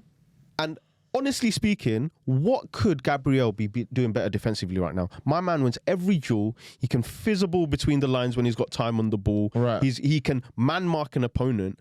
I genuinely and people forget Gabriel's like 23, 24 years old. Like A bit older than that, but yeah, he's is he still is he mid-20s, I is he think. 25 now? Yeah, but he's still young. 25, though. 26. Oh, Well, sorry, yeah, okay. defensive years, That's fine. yeah. We'll talk about a couple years. Yeah. But I think that the main thing for me is the level above Gabriel, if there is levels, it's not high. It's not if you're 100% the perfect centre back, you can't tell me Gabriel is miles off being a better centre back. Okay, yeah, I see what you're So coming yeah, from, yeah. that's where I sit on someone like Gabriel. Okay. If there is a better defender, let's say I think Virgil van Dijk is better. Yeah. But Virgil van Dijk is wearing 97% of everything he's doing at the moment. Right. So that's a ridiculous level. But for me, the top level out there, people might say Marquinhos is amazing or Right. whatever, and they are. But the truth is, what is Gabriel doing objectively? Forget the names. Right. What is Gabriel doing in a game that is worse than what Marquinhos is doing? You can't say much. Fair. So would you say he's now underrated? I think he's underrated in the sense of everyone probably thinks he's a good defender, but I think he's a great defender. Okay. Okay, yeah, fair. That's underrated. Cool. Yao, any players that spring to mind when we talk about players being underrated? Plays for Spurs. I think Pap Sarr is incredible. That's my guy. Very underrated because That he's is- so important. to That is Spurs. actually my guy. Funny enough, I gave him goal of the season so far for us this season. Yes, he is underrated, but I think it's more to do with his age. I don't think he's getting the plaudits because he's quite a young player. It's kind of his first season in the But big leagues. another Spurs player that I think is underrated. This might make Disu happy. He's Maddison. Yeah. I think he's heavily underrated. Like for Maddison being out of the Spurs team for the time period that he was, we were hectic. Like our midfield looked chaos, like, and we couldn't string, things from the defense all the way to the attack. Whereas he's come back into the team, and I think people generally take sports athletes like they're robots. It doesn't click on straight away. Sometimes when you come back off injury, you need a few games to get back into the rhythm of things. Right. And then the last few games, he started to get about and start to click. Tussling. But in saying that, he's still heavily underrated. Like before going on the season right now. I was gonna say one thing because I feel like because Disu is so openly appreciative of Maddison, Yeah. it might feel like people are doubling down. The reason why I think he's so underrated, is because I think everyone thinks Maddison is a good player, but I get angry about that because he's not good. He's magic. Like that. That's exactly. That's what annoys me. Is that he's not just It's this is funny a good because guy. literally I was, He's actually So he's I play really Call of quality. Duty. I play Call of Duty with my boys. So one of my boys' younger brother was playing with us, right? Yeah. And he says he sees my tweet. He's an Arsenal fan. He's like, "What? Do you really think he's better than Odegaard?" I'm like, "Yeah." He goes like, "But really?" I'm like, "The fact that you think it's an outrageous opinion is mad to me." He says like, I said, "Why is Odegaard much better than him?" Like, just tell me Yeah, why. straight. Not to say that Odegaard isn't a good player, but Quality I think, player, by the way. and I think part of being underrated is because how you get to players being underrated is when there is a fundamental flaw with how you're viewing players. So I Or the club and that I think they're playing Gabriel's for. a great example, right? Because like if you've like okay, you didn't come in with like a reputation. Maybe the team that you started playing for haven't been that successful, and there's an emphasis on your flaws, right? I think Gabriel's been brilliant for 2-3 seasons, like brilliant. Like he doesn't have any weaknesses as a defender, and he takes on the hardest assignment week in, week out. Right. He defends high. That's the hardest thing to do. Most defenders can't do what he. They can't defend in duels like him. They can't cover the ground he does. They can't take on the hard assignments. And when I'm talking about duels, I'm talking about balls down the channels, 1v1 in our wide areas, headers, deals with it all brilliantly. And he's a leader, and he's good on the ball. Like that is such a hard combination to find. So, like City defenders will have like 6 good months, and then Diaz is amazing, or Laporte is amazing. Like, all we have to do is play half decent. Not say they play at high It's levels. like the results of the team carry your reputation. Because of the results, man get propelled into a next stratosphere. Do you get what I'm saying? Right. The example I was going to give is like a different type. I was going to give Enzo Fernandez as underrated. Oh yeah, I knew you. It's a different example because that's like an this example. example. That's an example because reputation, fan rivalry, and then not actually watching a player and evaluating determines can change how people view. Like when Enzo came in January last year. Yep. I watched a lot of Chelsea games mainly because my good friend Mr. Meads, we always disagree with Chelsea. We always argue. So I have to make sure I'm tooled. Yeah. So if he says this happened, I could say yes or no. And then we can tussle. Yeah. But if he doesn't, I have to, in good faith, agree with him. That's how, 'cause I have to argue in good faith, right? Yeah. So just by sheer virtue, and I saw Enzo, I've seen clips of Enzo Fernandez. I heard much about him, but I have no reason to be enamored of him. He's a 5'8" Argentinian man. Right. He's not. But I'm saying I saw 2 games of him play for Benfica against PSG. Yeah. And he was really good, but he was more good in a dogged sense, like run about the pitch, win the ball, show moments of quality. So I saw him in the World Cup. I was like, wow, that can play. Came for Chelsea, and then he was like the metronome. 100 touches, high pass completion, fine. And it's not just high pass completion. His passes mean something, whether it be little passes here and there, punch through the lines, clip down the left, clip down the right, chip through ball, outside of the boot, lace, like different variety of techniques. Somebody comes to press me, in and out, dribble, see you later. I'm like, this is a good footballer. He's 22. Okay, cool. This season, he's been very inconsistent. There's been great games, there's been bad games, and there's been meh games. But because plays for Chelsea, price tag, Chelsea fans overgas it, now he's just not good. Yeah. And when you talk to people, why is he not good? I was like, he's good technically, but all he could do, he could pass, but what else could he do? I'm like, wait, people being amazing passers was a thing that used to be revered. Like people talk about passing like it's irrelevant. Right. Like, you're great at passing, so what? What? That doesn't even make sense. Yeah, so you don't have to think he's an elite player or great player, but I think if you watch him closely and analyze what he does, what he provides to the game. For example, we're having a discussion. This is a great example. They're like, what games did he play good last season? I said, Newcastle. I said against Man United, he was really good. They're like, but they lost 4-1. The result means nothing. Okay, so this is a great point. I didn't say. Yeah. I didn't say Chelsea performed good. You asked me about Enzo Fernandez. Yeah. Go on. So this is the point, because I think the crux of why this happens is that people are talking on things they're not watching. I think that's a bit of agenda, but they're talking on things that they're not watching. And what I want to say is that, let's say his performances stay exactly the same, and the players around him individually improve, therefore Chelsea's position improves, your opinion stops being unpopular, and people will start to say he's a good or he's a great player. And that for me is an issue, because that shows a lack of critical thinking. This is what we saw with James Maddison. So James Maddison moves to Spurs, right? So in the summer, I was like, damn, wish he was asked. Right. He did. People were like saying, well, if he was so good, why didn't no other big club want him? Because big clubs always buy the best players. Right. You know what I'm saying? 100% success rate. Maguire, Anthony, Nunes, these great players. These great, amazing players. Bit unprovoked that. But. Yeah, these great players. Gakpo, Gakpo? Havertz. That's That one you're not going to get a fight for. Havertz. But they're saying Havertz is even good this season. Yeah, played exactly the same Chelsea as fans saying he's not playing any different. Same way the Arsenal fans are hyping Declan Rice. West Ham fans are saying this is how he's what been. He done okay, so Maddison, yeah, perfect example, because this is a player that I've watched closely since he's come to the Premier League, right? So Maddison, baller, comes to Spurs. Spurs aren't even the biggest step up because there's still few clubs ahead of Spurs and Tottenham. Right. First 13 games because he got injured match week 12, match week 13. People are like, Maddison's cold. And I'm looking at people like, you guys are stupid. Because this is exactly what he was doing At Leicester. In fact, if anything, it's even a bit less because at Leicester, he was scoring and assisting at a higher rate. So the numbers that you don't love, if anything, have actually even come down a bit for Maddison. But Maddison didn't learn how to dribble today. Maddison just learned how to dictate tempo today. He didn't learn how to receive the ball in the half turn 20 times a game and turn out possession. That didn't happen overnight. He didn't take a trade from Leicester down into London and that just all came in his body, or Postecoglou gave him a drug and all of a sudden became good. None of that. That was there before, and but the reason was he played for Leicester. Right. He wasn't a high-profile name, and because Leicester don't win. I was going to say, so this exact thing you're saying, I think where people get their judgments most wrong, sometimes me included maybe, is people always struggle to understand when there's an amazing talent at a smaller team. And the example I want to get, I'm so happy I never get the chance to talk about him, We've talked about him before. For example, if you play for Liverpool, regardless of whether you're good or not, let's say Cody Gakpo is playing rubbish at the moment, regardless of whether you're good or not, you're going to be lucky enough to get 8 to 10 shots a game because you play for Liverpool. And there's a system that was going to allow you to have chances.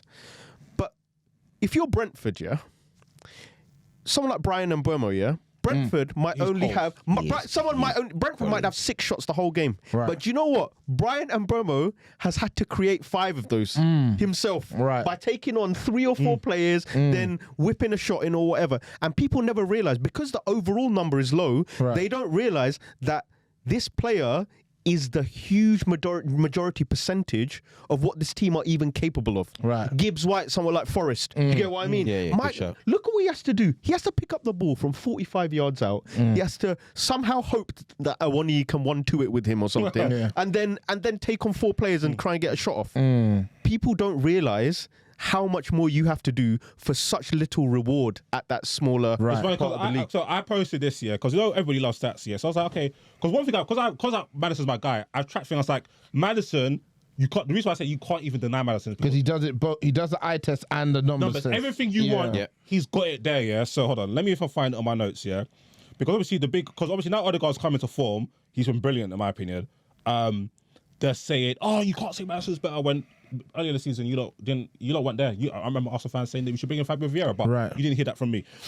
So number 10 since 2021, and the reason I picked somebody said, "Why did you pick 2021?" I said, "Bro, Mr. Odegaard fan, I can't pick from 2020 because Odegaard wasn't here. So unless you want me to add stats when you weren't here, that doesn't make sense." So 2021. So games played. So KDB has played 71, Maddison's played 82, Odegaard has played 98, so considerably more than both players, and Bruno has played 100 games. Wow. So there's a big gap between Maddison and that. I mean, Odegaard and Bruno. Bruno's always available, isn't it? Because he can't be. He never. You can't win, Morayo. You can't win this battle. That's the true Iron Man. So in that time period, so you remember 71 games KDB, 82 Maddison, 98 Odegaard, 100 Bruno, right? Oh wow. Assists. Guess who's top? I'm gonna go KDB. Bruno. Of course. No. KDB top 29, Maddison 24. Okay, decent. Bruno 20. Yeah, I knew Bruno. Odegaard 17. Goals. Odegaard 28. Maddison 26. KDB 23. Bruno 22. So remember, everyone says Bruno's goals. Right, I thought Bruno would be higher as well. Yeah. You would have. Non-penalty goals still pretty similar. Odegaard 26. Maddison 25. KDB 23. Bruno 18. Big chances created. Bruno 60. KDB 55. Odegaard 33. Maddison 31. Pass accuracy, this is what Odegaard's top, 85.6. Maddison's 82%. KDB's 81.8%, so basically the same as Maddison. Bruno's 78%.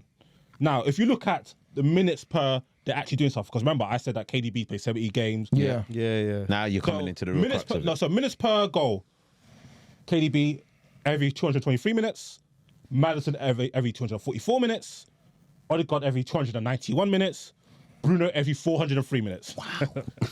Jesus. And he takes penalties. Assists per minute. Minutes per assist. KDB every 177 minutes, which is just quite ridiculous. That's crazy. Maddison every 265 minutes. Bruno every 443 minutes. Odegaard ever 479 minutes. They even got chances created. Odegaard every 148 minutes he creates a chance. Maddison every 112 minutes he creates a chance. And then, I didn't look at the other guys, but so from the numbers, you can see that KDB is just... Yeah. That's why he's been the best player in the Premier League for years, right? Yeah. But right behind KDB, Maddison, who's played for worse teams than all these guys, he is creating more chances. He's creating chances more consistently, scoring goals more consistently, and he matches the eye test. So that's what I think. So that is why... And it's simply because he plays for Leicester. Yeah. Or did play for Leicester. Because if he came through Manchester United's academy, or his name was James Madekau, and he came from Palmeiras and played exactly the same. Oh, he'd be and gassed. he cost 60 million. Would Maddison's reputation be the same it is now? No, it'd be higher. Yeah. No. Because when I was telling people Manchester sick last year, they said, but his team got relegated. Doesn't that mean meant nothing. I'm like, okay, cool. And then Liverpool bought Andy Robertson from Hull relegated, and he became the best left back in the league. So, buddy, what? Is he good at football? And I think how we get into this underrated conversation is because there is a fundamental flaw in how we look at players. So having debates with all these people on Twitter, I just use the arguments against them. They say, oh, but numbers. Okay, then when I bring up a player who is universally regarded as worse with good numbers, but we have to judge football players. We have to find some uniformity how we judge football players. And my personal belief is we actually have to watch them. I consistently watch them. And then, however we will judge a McAllister, we should judge a Morgan Gibbs White. We should judge a Kevin De Bruyne. We should because that's the only way you can get consistency with how we view things. Because that's why football fans 1 minute Morata's good, next minute's rubbish, then he's good. Oh, Lukaku, he changed. Come back to England. Oh no, Lukaku's rubbish. But this is So then my question, the question off the back of that is, how long do you have to watch a player for you to then know he's good? Okay, so this is one of my favourite topics because I don't need to see much. I'm not gonna lie because I don't need to watch it. For me, Rodrigo moved you yesterday, yeah? oh my god, that Rodrigo! I sat up. Hold on. I might have to start watching. What, this. didn't you rate him before that? No. I knew he was good, but I don't go out my way to watch. Okay, Real Madrid. yeah. You know what I'm saying? So he's cold. yeah. He's So cold, bro. so it depends on how you judge footballers, right? The reason why I think a lot of people need time because people judge form. Yeah. If you're in form, you're good. You're not in form, you're bad. Yeah. And it just changes year to year. So you don't. So that's why people need to watch. Me, I judge by like your actual. Okay, cool. I need to see how good you are technically. You need to get a good judge of how you are athletically. And I think, my personal opinion, I think it's very hard to judge how good somebody is tactically and mentally because we don't know their instructions. Right. And how can you Are you follow them? Are you playing off of the instruction? Yeah. How can you really ascertain that player X is making good decisions compared to player Y unless they're making like Objectively bad ones. egregiously bad decisions? Like in recent weeks, I've seen Sterling go through and goal, could cut it back. He hasn't missed all 3 times. That's an objectively egregiously bad decision making. But I don't believe in that. Oh, these wingers, they don't make good decisions. How do you know that the coach didn't say every time you get 1v1 go out the player? Like, how do you know that? It's true. You know what I'm saying? So you don't. So I like to look at the athleticism and the technical qualities. So I think if you watch 90 minutes, in about like 6 to 8 games, you can get a decent feel of how good a player is technically. Right. You're seeing them receive the ball, you're seeing them receive the ball under pressure, you're seeing them strike the ball, you're seeing them cross, shoot, header. You've seen probably them make runs, whether it be up and down the pitch, tracking a man, contesting duels. So from that, you can kind of see how good. And with certain players, I'm not gonna lie, you don't need to see much because some players do stuff that others simply can't. Do you think that's so? Would you say it's probably easiest to judge both ends of the spectrum, the ones who are amazing and the ones who are bad? Like it shows very quickly. Let me give you an example. Dan James and Anthony. Jesus. I didn't need to see more. I instantly, because I've watched enough football to know that, okay, cool. Like, this is not what a good player looks like in the wide positions. So if I'm watching comps, you're not beating nobody. Not beating nobody at all. All right. Like, your shots are like, loads of them are miss hits. I'm like, okay, cool. I could see there's a lack of technique. Dan James, I can see you're fast, but all I'm seeing you do is win free kicks. I'm not seeing you beat a player to put a cross in. Or beat a player to get a shot off, create separation, right? Like, for example, okay, let me think of a good example of a player that I watch and I was instantly like, yo, this guy's nuts. Just say Neymar. Yeah, but Neymar's obvious. Yeah, Neymar's you like, mean this is somebody that like you just put on a random game and you're like, somebody this guy's recent. good. someone like Pedro Neto. Pedro Neto. Good shout. Pedro Neto, Eze, Paqueta. Like, I watched Palace game because I saw all the Eze comps on QP. I was like, okay, cool. Young black boy, like let's see how he can, he goes. What's your truth against? I'm like, this is different. Because people don't evade tackles this easily. Right. This guy is consistent. You can't tackle him. Pedro Neto, I'm seeing this guy consistently get into wide areas and generate enough separation to get his cross off or shot. And I'm seeing him do the same thing on the left, same thing on the right. Right. I think the only person I've seen do that in the Premier League consistently in the last 10 years is like Nani and Sterling. They're the only 2 players who've been able to play good on either flank. Oh, either, And even technically Saka, because Saka came out on the left, right? Yeah. And Eze's one was more his close control. Paqueta as well. I watched 2-3 games like, nah, this guy's cold. This guy's cold. What? He's back to goal. People on him, he wriggles out of it every single time. Oh, and Bernardo. I watched one Monaco game, I said that. Yeah, that was enough. I said that. I feel like it probably might be the game that I saw with Bernardo when I was like, this guy is absolutely ballistic. was at Wembley against Spurs. He gave us hell. I said, if he comes to the Prem, we're finished. Came to the Prem, and he's been giving Spurs hell ever since. Question for you guys. We said either end of the spectrum, it's easy to very quickly see if a player has it or not. The majority of players are in the middle. Yeah. So how do we? Because I think a lot of conversations. I have a probably a very different perception of how when I judge a player, right? Probably in the sense of, yeah, what you said, touch, dribbling, finding solutions to things is one side of it. For me, that's when you identify if a player has something special about them. But for me, the big separation between a player, every footballer, every professional footballer, to even make it in the first 3 to 4 divisions of this country, you're already special, right? We're in the fine percentages then. Yeah. For me, the hardest thing to do in football, and maybe I'm a product of maybe the team I support and things like that, the hardest thing to do is making the right decisions with as few touches as possible. I think a lot of players could do things, you watch a comp of a lot of dribblers and stuff, they've got a lot on the ball. If you watch Ben Rama in the Championship, he looks like a wizard. Yeah. But then by the time you get to West Ham, if you don't pick those moments to pass and pick those moments to execute things, the opportunities disappear. Right. The hardest thing I think to do in football, honestly speaking, is doing things with 1 or 2 touch that completely flip a game. That thing I was saying about England, of someone can't change the story of a game by finding a different solution. That player, when I watch Hazard, yeah, we all talk about the dribbling. One of my favourite things Hazard used to do was a ball would be firing to him, he's back to goal, just That flick it little round the flick, corner. every round time, the corner, yeah. and it completely takes everyone out of the game. Every time. For me, things like that, if I can see a player do some of those things, like the way you touch a ball, suddenly, even before you've touched it, like Ndombele. I know he didn't make it in the end, but sometimes even how he used to receive a ball this is why used to he gave take us people hope. out of a game. Yeah. For me, those little things are the big separators. Yeah, but I think that speaks to technique though, and I think that's what I like to judge. Do you think players' that's technique though? Yeah, Because yeah, the it's reason more why I'm technique. asking that is someone like, for example, one of the kings, I think, of making the right choice at the right time at high-speed games is someone like Thomas Muller, who isn't technical.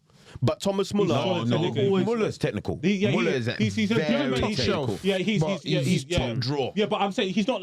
Okay, he's not. There's a difference between there's technicians. Yeah. His foundations are amazing. Yeah, we probably think of technicians, but the reason why I like to judge a player's technique is because, to me, how good you are technically and athletically That's consistent. is going to be the biggest predictor of how much you can replicate these performances. Yeah. You get what I'm saying? So, like, see, for example, Curtis Jones, right? Do something like Curtis Jones because every time I watch him, touch clean, pass clean, can get about the pitch, and I know he can replicate that. So that's why every time I watch him, I'm like, yeah, Liverpool might be tussling this game, but Curtis Jones, like, okay, when you went away to Arsenal and then they dominated you, I don't like Curtis Jones was one of the only players that wasn't gas masked. Yeah, Everybody else was yeah. getting rushed on the pitch, apart from Curtis Jones. Still kept his head kind of Like thing. he was the only person that, okay, when I get the ball, I'm making the ball 6, I'm turning out this bit of pressure. That's undue pressure, but I'm still fighting other players. Yeah. But obviously, that other man gets stripped the ball. So I think that's something Consistent. and even a good example of this is David Silva. Although I do think his reputation might start to get a bit inflated. Overrated. I think he's amazing. But, personally. like, even when City will go to Champions League and get Bruck up, when the ball came to David Silva, that shit was sticking. He was rigging it out because final players. That is so. Even that's why you can still say some players are good even if they're not playing a good team. Right. So Those things that you mentioned, they stand out. And you mentioned Silva. One of the best performances I ever saw was a 2-1 where they lost to Barcelona, Man City that was, and he didn't make a mistake the whole game. It was crazy. You was watching him, the touch was always fine. He was always finding teammates. He was always playing out of pressure. He was the one who got the assist. Right, do you know the best game I've ever seen David Silva play is the one where we won. The company mistake, the Coutinho goal in the 13-14. The best player on the pitch that day was David Silva. It doesn't matter how much emotion there was on that pitch that day. You couldn't touch him. You couldn't come near him. But that example I gave about the decision stuff, only reason I mentioned that is that we have an obsession in this generation of star boys. Yeah, like who's coming through. Star boys. Dribbling past 16-year-olds who are not going to break into professional football and then wrapping it top corner is not what translates into the professional game. Do you get what I mean? I get it that you can do that, but getting past that mark, I just don't think sometimes youth football and the things you do in youth football just moves up. just because you moved on to the next it doesn't stage. automatically translate. I mean, Well, it depends who you are. yeah, I'm not gonna yeah. lie. The things that Greenwood was doing in youth football, you do it in the pros. Yeah, Put it away. but at the same time, you could also look at the likes of like even. I said, but no, you can look at players like there are players, you know, Messi's, your Neymar's. We can't use even them. They're not even standards. I know so, I'm mentioning no, but I'm saying I know I'm mentioning the high quality, but I'm saying there are players even throughout the tenure of like all the time that we've watched football that have gone through the ranks and just consistently done what they've done from youth all the way to men's football. But in terms of consistency, like one player that for me, when I think about his career, I think to myself, yo, this guy, I seen him at 3 particular clubs in Italy. Only one club, he got no respect whatsoever. But they knew he was sick. Who? Pirlo. When he was at Inter Milan, he got no respect. But they even when you speak to like Inter Milan fans or you hear them talk, they're like, no, he's cold. We just haven't got the right team around him. He's sick. Yeah. When we lose him, it's long for us. I think he went AC first. Yeah, he did. Went AC and they knew it. They knew it. Once he went there, it's like it's long. It's long for everybody in the league. And he smashed the entire league. Like, dude, Italy's weird because there's no way like What, because of the Gerrard pace? could play for Liverpool, Man United, and like Arsenal. And they play for all of them as well. Yeah. It's not safe. Zlatan's played for everyone, bro. He's played for everyone. It's not safe, but Baggio played for all of them. But it's hilarious that you say that, yeah. I'm gonna say something. I'm not being disrespectful. I'm really not. Gerrard is cold. I rate Gerrard, yeah. But I don't think Gerrard could do the same things he done here in say the Italian league. I don't feel like I find it hard for a lot of these players, and the same goes for some of the The players only coming place from I'm the going to Italian disagree with that is because I think Veron was a very similar player. Veron came here and was inconsistent. So I think in that Lazio team, yeah, maybe he would have been inconsistent. But No, but Veron himself. Why do you think that about Gerrard? Because I feel like Gerrard's game, as quality as it is, We're the Rovers. Have it. no, that's harsh. you know he was more than Big that. switch. I think his game's cold. Yeah, I know but- Disu rates him. I'm doing something. Don't get dragged in. None of this matters. I'm not Gerrard. This is I'm not nasty. dictating. Okay, yeah, I'm nasty. showing you This is before a big nasty. switch. Brian, the reason why none of this means anything to me is I've heard Disu's actual thoughts on Steven Gerrard. So he can say not- what he no, wants. He's a great player. This is dumb. He's a great player. but- So my thing with Gerrard Yeah, I had that though. is as quality as he is, I feel like outside of England, only England, sorry, maybe Germany, other leagues, all they care about is technicality or we're gonna play football. Come with all this PMP, do whatever the nonsense you want to do. We're gonna play football. You want to get on the ball? We know you can strike it from 40. Fine. Strike it from 40. Like, we trust our goalkeeper to actually save it. Yeah, not saying that he won't or he will, but we trust that. But you want to start bopping it around us. You want to go football for football. Now we can talk. Yeah, and that's why you go to like Spain and Bellingham's having an absolute ballistic season. Yeah, the defining thing will be, can you do that season in, season out? Because they don't know him yet. Yeah, he's a new quantity. We've seen people like Owen. Owen was ballistic in this league. Like, fine, his hamstrings are gone. Yeah. Went to Real Madrid, I know it was the Galacticos, yeah? Went to Real Madrid, they're like, Owen can sit on the bench. We're talking about Michael Owen over here. They're like, he can legitimately jam on the bench. They were bringing on Morientes ahead of him. Ronaldo and that are around, But they were legitimately bringing on Morientes ahead of him. Like, and this is what I mean by in terms of like the difference of the league. I'm saying Pirlo, maybe he could have. He didn't have to. He didn't ever do it. Yeah. Right. Maybe he could have come to England and still been the Pirlo that we know and kind of love. Or maybe he would have come and been inconsistent like one Sebastian Veron. Veron's first season with United was decent. His second season, or I think the season before he went to Chelsea, he struggled. He had injuries and stuff like that. Went to Chelsea, hella inconsistency. But nobody would sit there and be like, he's garbage, because of his inconsistency in this league. They understood that, all right, because of the injuries, he's kind of like falling back. But when he was on job, you knew what you were dealing with. Can I ask a question about this underrated thing? Do you think, and there's no right or wrong here, do you think that at 17 or 18, when he first broken through, obviously hasn't physically developed, would you notice if someone like, let's say, İlkay Gundogan would become a great player? At 17, so when he's first come in, He's like breaking into the team. I think it's very difficult. Yeah, that's tough. I think it's very difficult because there's been some guys who've shown a lot of promise, and for whatever reason they haven't gone on. I think you got someone like Gundogan. I'm just interested in that example. But I didn't watch Gundogan as a young player, so I can't speak on him. But there's certain players I've watched as a young player, and then He believed in it. I already believed in it. Do you know what I'm saying? Some people, so like if you saw Benzema at 18, It was. Yeah, it was I remember crazy, I remember the innit? hyping Benzema. Man United went to butt Leon. He gave us something. I'm not gonna lie. Yeah. You know, He showed us something. He wanted him badly. Do you know He who they showed us hyped from young? They hyped from young. Mesut Ozil. Before he even went to Real Madrid, they hyped. At Bremen, innit? He was starting at like 16, He 17. was so sick. I Yeah. remember him at the under-18 tournament. Yeah, he was ballistic. Oh, yeah. I think a lot of that team went on to play in the World Cup team. Yeah. They ended up winning it. Muller and all that. Khedira, Yeah. Podolski, Yeah. Muller. Not Podolski. Podolski was slightly. Just somebody else. sick. Muller.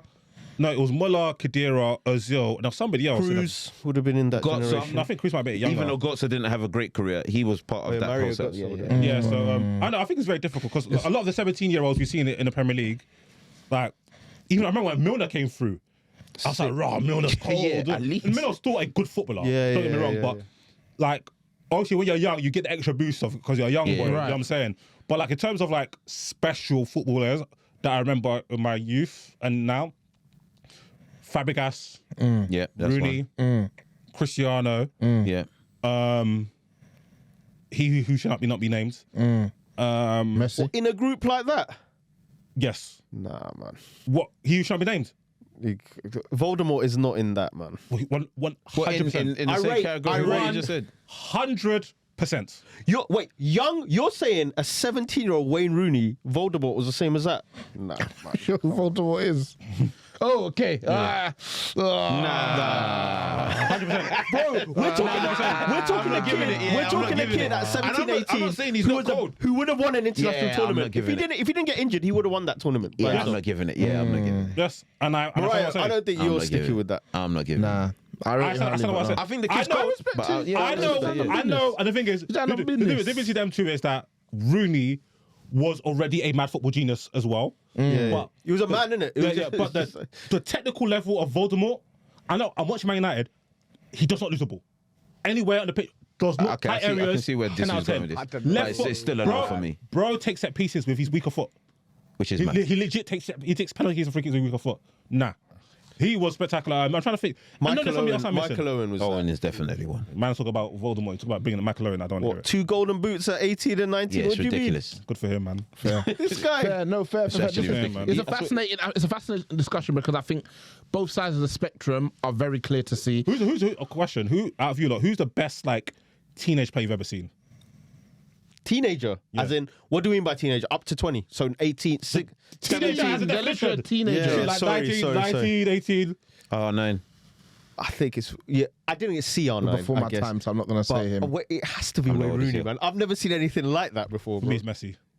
I think I would be.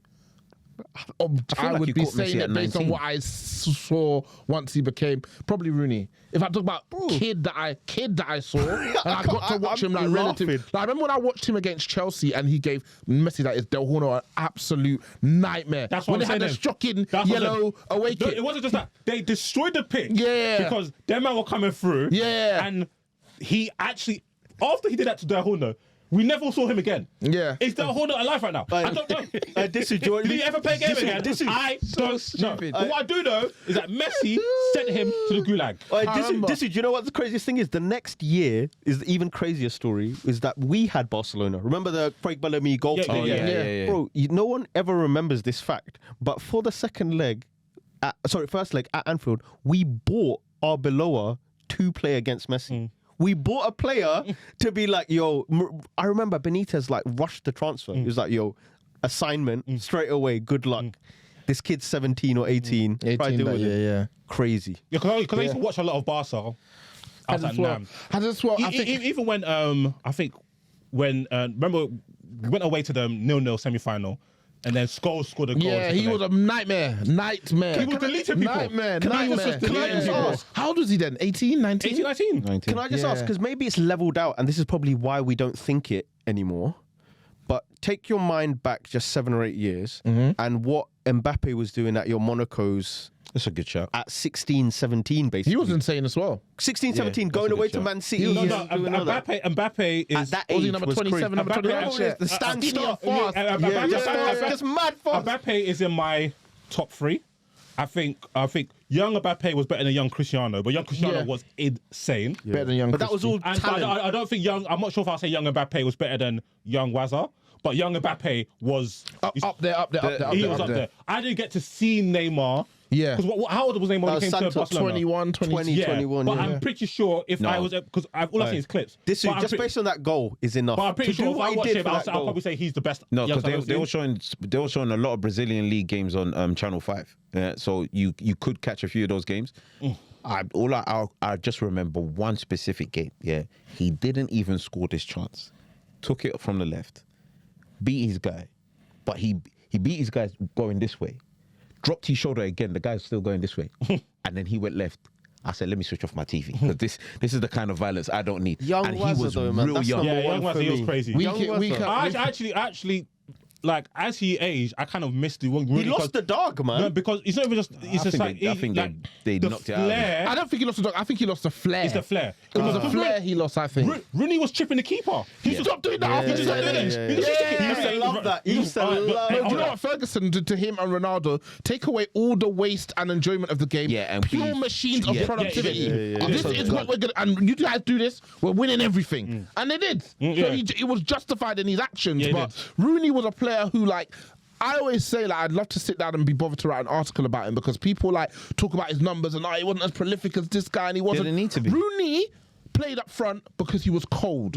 Rooney's best position was off of a front man. Yeah. Because he was a second he striker. wanted the ball and Yeah. he's like Pure hoops, man. Yeah, That was it. he's And wanting the ball what's bad about constantly. Rooney is that the only time he played as an out-and-out striker, he fucking banged. Yeah, he did yeah, it for yeah. 2 Bang years 30. and he banged because he could. Yeah. Rooney's one of the best finishers in the Premier League history in terms of chance conversion. And this is why I'm saying, like, the game's in disarray. Right. It's because now man are telling me these funny men are better than Rooney. Yeah. But I know what I saw with my eyes. But that's the thing, because they watch name it one. on the numbers. Yeah, it's because of numbers. Because Who did they say was better than Rooney? Because I want to know this nonsense. everybody, like That's all the ridiculous. top strikers in the Premier League, they say it's better than Rooney.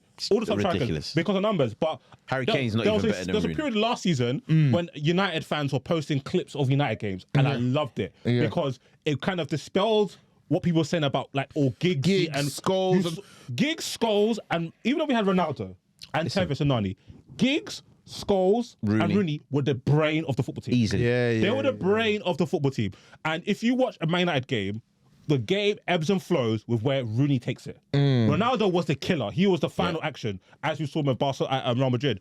But Rooney was like a genius. He was. And that's why people like Rooney and Hazard, I don't want to hear about numbers because I know what I watched. It's a very unique experience when you watch those kind of players that can make a whole game revolve around them. So when I talk about him and when I say like it'll be good to sit down with it because literally like Disu said, I don't necessarily know if they were back-to-back seasons, but any season he was just the furthest man forward. He scored like 25 league goals and then scored 30, 35 goals in all competitions. And the seasons where you see him score less is because he wasn't playing as the furthest player forward. So he was just so talented that he could be that cold of a finisher, but he was a player who actually he wanted the ball and he wanted the whole game to revolve around him. And it's like, you watch these guys playing, it's British Bulldog and it's whatever, and it's the it's flair, nasty and then he forward. loses the flair. But I read one article, Elijah shared it with me, it was like an ESPN article, they spoke to him and he's like, the day before a game, like in his head, he goes through and visualizes like his whole performance, like how he's going to touch the ball, his control, how he's going to take it past the player, and he almost like plays the whole game through his head before he actually goes out and plays it. And it's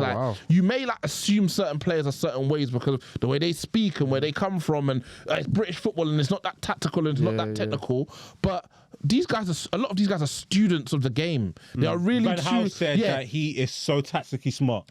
He said, I think he said something, I can't remember the superlative that he gave to it. Yeah. But I remember Van Gaal, and that's like one of the best tacticians that in the game. in our generation. He said that Rooney, he said, I can put Rooney to do any job on the pitch and he'll excel. He said Rooney's football brain was like proper top. So Yeah. it's a great point that you brought up. That's so interesting because all those things are true, but I also think the most infectious thing about young Wazza, it was like a kid who his mum has to shout at him because it's get back dark in. now and get back into the house. Because remember when he first broke through at Everton and Moyes was going crazy because he used to go back to Liverpool and just play with his mates as well. Like that free side of Rooney, I don't think I've seen that in any other player of like maybe your Neymar's who represents again whatever Neymar was doing at 13, he's decided to do at 18 or 24, whatever. Rooney's for me was the same thing. It's like this 16-year-old, if he wasn't doing it here, He'd be at school right now Doing the playing same thing, yeah. exactly the same way. I thought that was amazing. I think what you're referring to is something that's obviously come out of the game is that there's no street ballers anymore. there's none of They're that. all like academy boys, and it's From like early. they've been so super polished, drilled. Yeah, I Like, remember yeah, Moy said it about Rooney. Said he's probably the last street baller that we've really produced in this country, where it's like you literally see him probably bouncing it off the wall and understand. You guys watch Wayne Rooney street football and that yeah, show of on the course. show, Yeah, of that go on Sky, and it was like it was so funny because I always loved Rooney when he came through, but I've mentioned this so many times on the pods. But like there was one game they were playing where the person was dropping it from different floors in the flat. Oh, and yeah. you had to take Into that bin. You have Oh, to no, take the a touch, touch, yeah, and then put it in the skip. Yeah. And there was one touch he took, maybe the second or third one, where he used the outside of the side of his foot and then went right into the skip. I said, this guy's crazy. Yeah. This guy Man is came in the boot crazy. cuts and Like he was like nothing, like the boots, the jeans are dragging on the floor. I said, this guy is absolutely crazy. And obviously we've moved away from our kind of core conversation, but when we talk about the majority of players being in that kind of middle part, when you talk about they're not necessarily the best or the worst, and so it's very dependent on how a coach uses them, the system that they're played in. How do we get better at determining who is the real McCoy and who isn't? Because we all look for different things. Name one that you think is in that middle pack that you think could be or might not be the real McCoy. Oh, that's a good question. Let's say even a... Should I? I've got one, but I don't. I think it Just might be say a name, because I... Garnacho.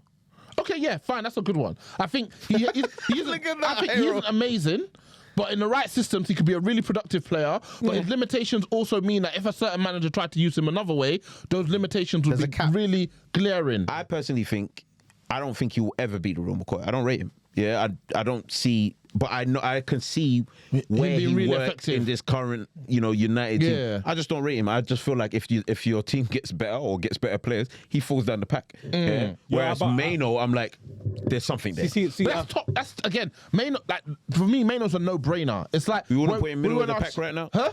No, as a be the talent, so he's star boy. as a talent, he is a no-brainer to Okay, me. When cool. you watch him, you immediately, like they said, you don't have to watch him long It's not to much, yeah, already yeah. see You that already he's know. super talented. Yeah.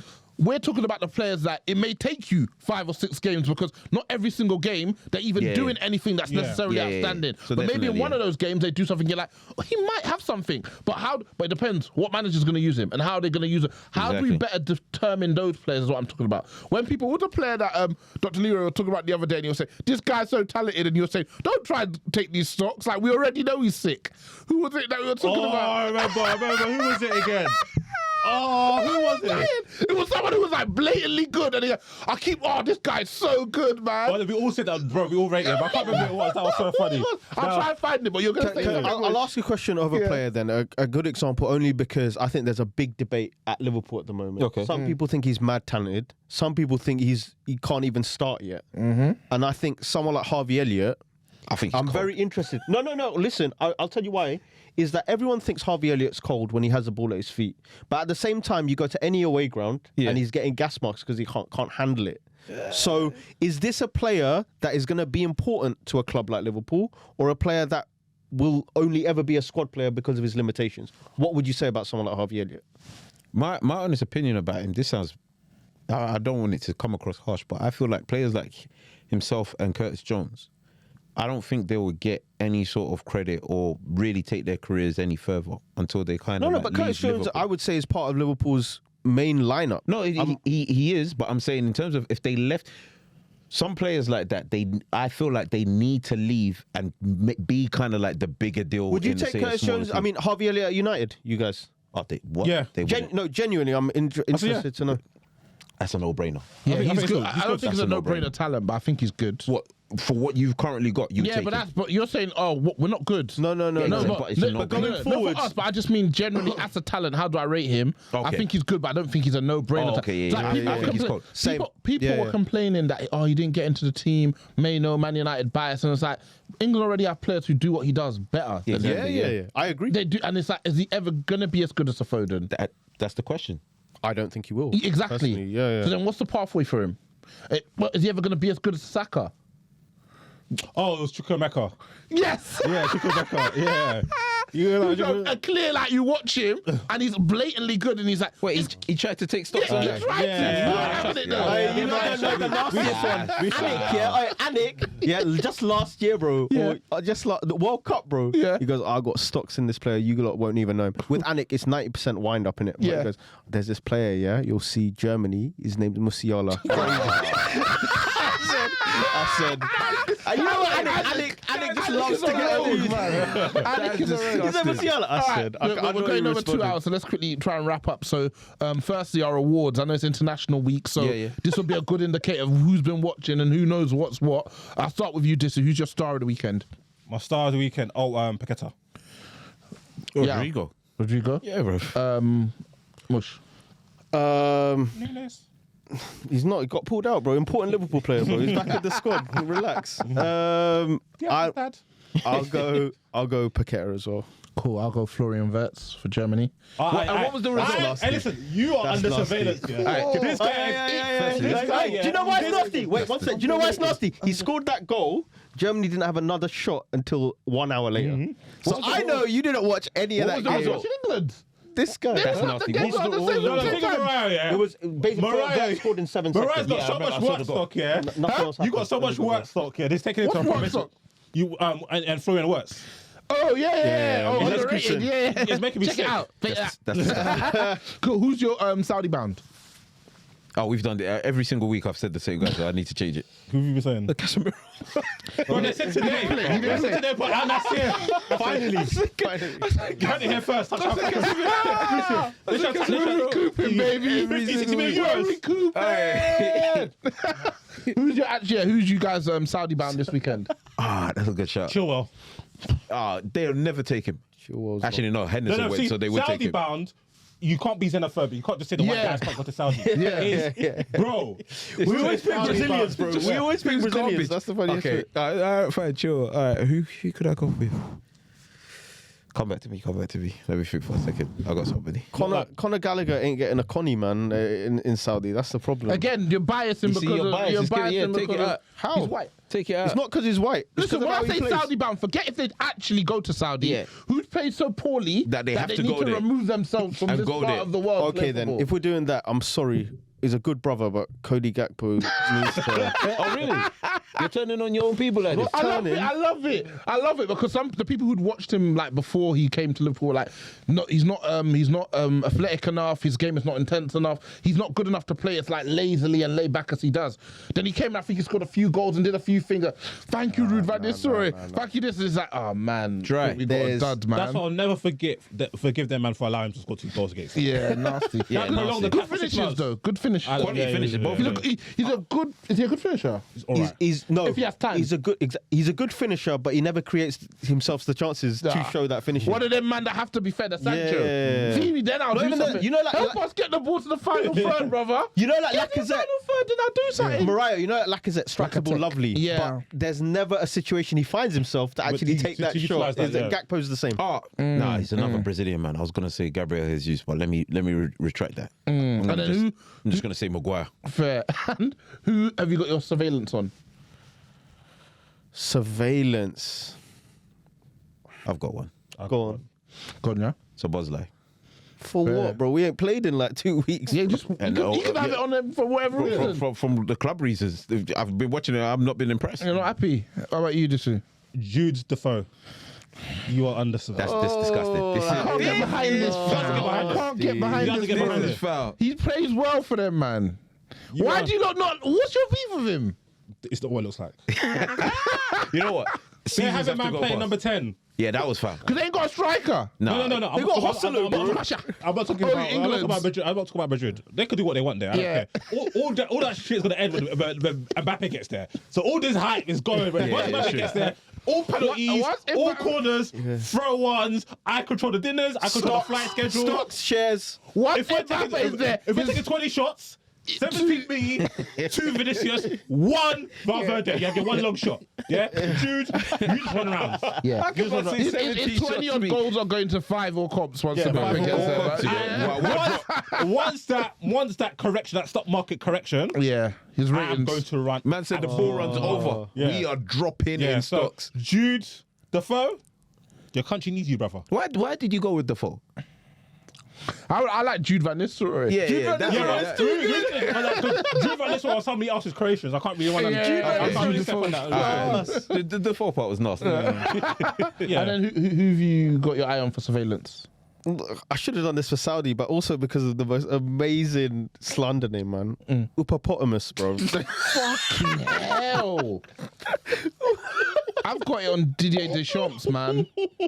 Oh, they got dunked on, didn't it? I got it on Didier Deschamps, yeah, man. Did they Like, lose 2-0? yeah, he absolutely, the words comp was sick, by the way, but he 7 seconds. absolutely will not give up that generation. Yeah, he won't. Mbappe's whole international career, Didier Deschamps Yeah. will not let him go because he knows as long as he's got him, he's in for a good chance of winning any Everything. international tournament. Yeah. Any international tournament. Like, normally a manager will win it, then they'll go save for another one, get to a final and lose. You Yeah, know and what? go about their business. That's my lot. Then he got to another World Cup final and he stayed for another 2 tournaments. What the hell's going on here, man? So I really need to see him like leave that role, man. He's not inspired enough with the quality of players that they have. He's like a Southgate on steroids, though, isn't it? It's the same. Yeah, No, he is, but obviously, the like, pool is far bigger for France. the difference between Deschamps and Southgate is that he legit had like All timers, players, like, all over the pitch. Bro, he literally. got gifted Mbappe. Yeah. He Pogba. wasted the first few years of Dembele. You're seeing like them without Pogba now and Kante. Nasty. It doesn't look the same. Luckily, Griezmann's still going strong, and Mbappe's good enough for like 3 wins in a tournament at least. Yeah, It's yeah. just the strength of him himself. Yeah. So yeah, man. They But anyway, haven't even got Giroud to hold up, man. Giroud. Yeah. no, Giroud's nasty, man. Giroud went the whole He's World Cup foul, without. you- Giroud went the Didn't whole World score a Cup goal. without a score. He didn't have a shot on target. in 2018. Imagine. Jesus. Shot on target 2018. That's a national goal How do you even go Henry home should to your be- family Henry after should that? be embarrassed. Now I remember, like now this generation, they play so many games, man. He still should be embarrassed. Like you're getting bare manner like Kane. It's true. Kane, if he plays long enough, he's basically got 70 goals for England. Plays long enough, he'll get 80, 90. Mbappe's probably going to score 100 for I know France it's true, because he's but already it's got 50. because of the way international football, the standards changed because there wasn't as many games against like the lower minnows. level. Yeah. Because I remember I used to always look at the numbers anyway. So traditionally, like the elite strikers in like club football will get like 2 and 3, maybe 3 and 4. The really sick ones, certain season will be like 4 and 5, 1 and 1. But international football, they'll all be teetering around 1 and 2. Like 44 in 98 type of score. 52 and maybe 90. Like I looked at all, like even like Ronaldo. Have you seen Ronaldo? He's like an elite 2 and number. 3. He's like 2 and 3, yeah. But like all the other strikers from like your 1 and 2, Crespos, yeah. Shevchenko, all the type of guys, they were like more 1 and 2. 1, 2, 1 now, and 3, yeah. because of all this stuff, all like Lukaku and them, Crazy. just Yeah. putting Breaking up records. bare numbers, cuz. Just smashing minnows, like Kane. you're smashing minnows. Like in the qualifiers, you'll score like 13 and Faroe 13, Islands and yeah, whatnot, 13 yeah. and 13, or like Yeah. 13 and 10 or whatever. Then you go to tournament 2 and 4, Yeah. 2 and Nasty. 5, Yeah. nasty bastards. Yeah, nasty. Absolutely. Yeah. Nasty youths. I'd argue Lewandowski is the prime example of that. yeah. Oh, bro. yes. Poland, Yeah. isn't he taking them as far as they can go? But Yeah, it's yeah. not that. Poland, he tops out in qualification. It's Yeah. 13 and 13, all of that. Yeah. We get to tournaments. Isn't he, He's isn't he dragging them? It's Poland, Who man. else they got? Krakowiak and that. Oh, don't do that. They went to have Milik and then he did both ACLs and then that was Yeah. it. So Lewandowski, like, come on, like, look at the pattern. Like, he couldn't really do much. Like, Yeah, but some like- other guys whose countries are supposed to be contenders rise it in the tournaments, brother. Yeah, 'cause they're I not- love international football because it's 7 games, and those 7 games can propel you to world Legacy stardom, defining, or innit? can absolutely ruin you. I don't think he's legacy Lautaro defining. scores 25 every season for Inter, you know. Lautaro He has not had a good game for Argentina as far as I'm concerned. Tell us what legacy defining. Because What? certain man, boy, he doesn't besmirch them. Certain Belgium Oh, guys yeah. It comes to doesn't, tournaments, doesn't hurt their careers whatsoever. they do diddly squat, doesn't make a difference. You know Doesn't make a who difference. does make a But difference? what for? happens? They'll talk Amrabat. about Lukaku though. They'll talk about Lukaku. You know why? They won't talk about bro. Listen, man. Because he's Tim's. Yeah, I'll talk about bro. Well, in fact, bro even said, and I'm not mentioning no names here. If you know who he is, you don't know. But he even said we can't compete with these man. That's what he said. Yeah, I know he said that. After going. I'm not sure if it was the France game because I remember the France game they went 2-0 up and they lost, but nobody blames that on Kevin. No, it's not his fault. But he went to a tournament saying we can't compete with these man. They had the best team. But we're seeing Can't compete. Morocco get to the semi-finals. Well, Yeah, so some men are immune. They got good enough PR, but it's true. they're putting the work in the field, I guess. Yeah, to be fair, if I'm being like non-slanderous, I think certain, like for example, Hazard, he hasn't got a good track record in Champions League. I don't care. Yeah. Sensational. Yeah. Put in Kevin work, De Bruyne, yeah. knockout stages, not the great track record. International mid. Don't care. Aguero. Guerrero, don't care. Yeah. We know I what he's. care about all of those, man. you? I've got to say, I care a lot about those Do you? because I think So you sometimes care about what Salah does for Egypt? I do care about You what don't, he does. you don't give a shit, man. Don't lie to I'm us. afraid he's rolling around in his linen Listen, sheets, man. all I know is he got them to their first World Cup in 30 years. That's ago. nice. It is You'll what take it that, is, yeah? but Fair enough. He celebrated that at I'm talking Christmas. about Abu Traik on the streets, man, of Cairo. You think they can even? Mohamed Zidane and that. Yeah, that means more. That was classic. Abu Traik, That was the best classic. player in the world for 4 weeks. That's it, bro. All right, let's finish Amir up. Zaki on BBC Three, bro. You got Egypt you used to got to win take bare that. international tournaments until Salah got there.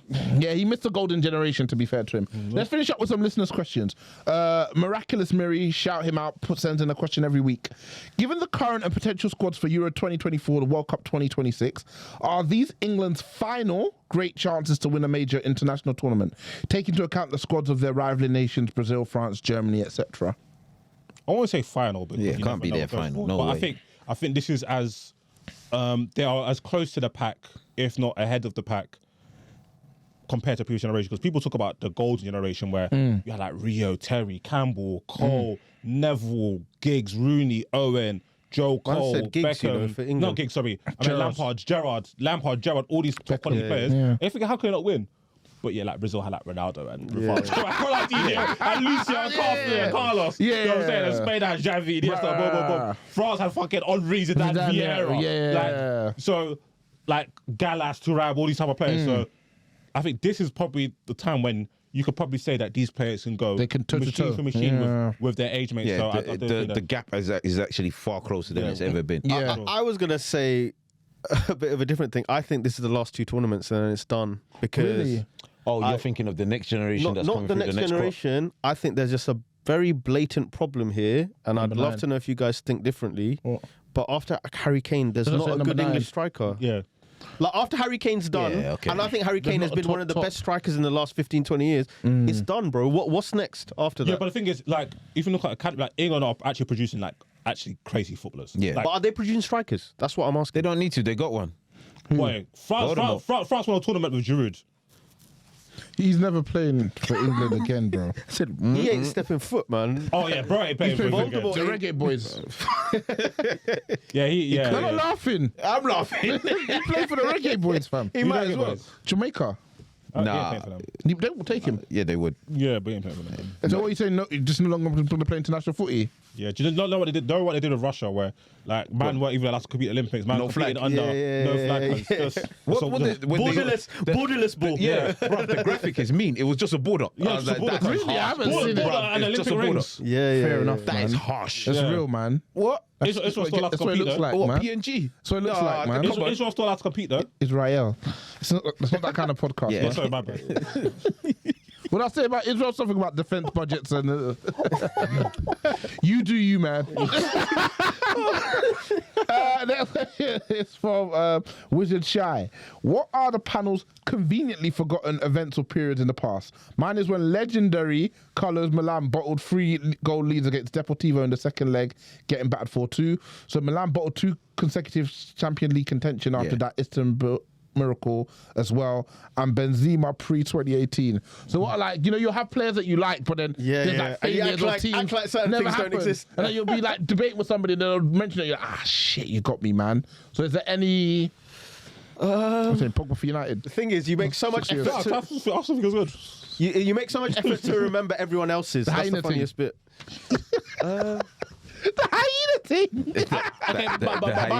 My thing might be because I don't really like forget stuff. Because I debate, so I Right. forget stuff. But maybe Scholes is like, bro. Remember when people thought Scholes was blind in that, and like, do you remember like we had the eye thing? Oh yeah. and then was he out for retired. time. He literally retired. Yeah. Like he was falling off. He retired. Then he came back and he just started cooking again. Yeah. Yeah, which is crazy. So like, I think that's kind of almost forgotten. One sec, I've got one for you because you never mention it, Go on. and I'm not saying anything you say is wrong as such, Go on. but you never mention Yeah.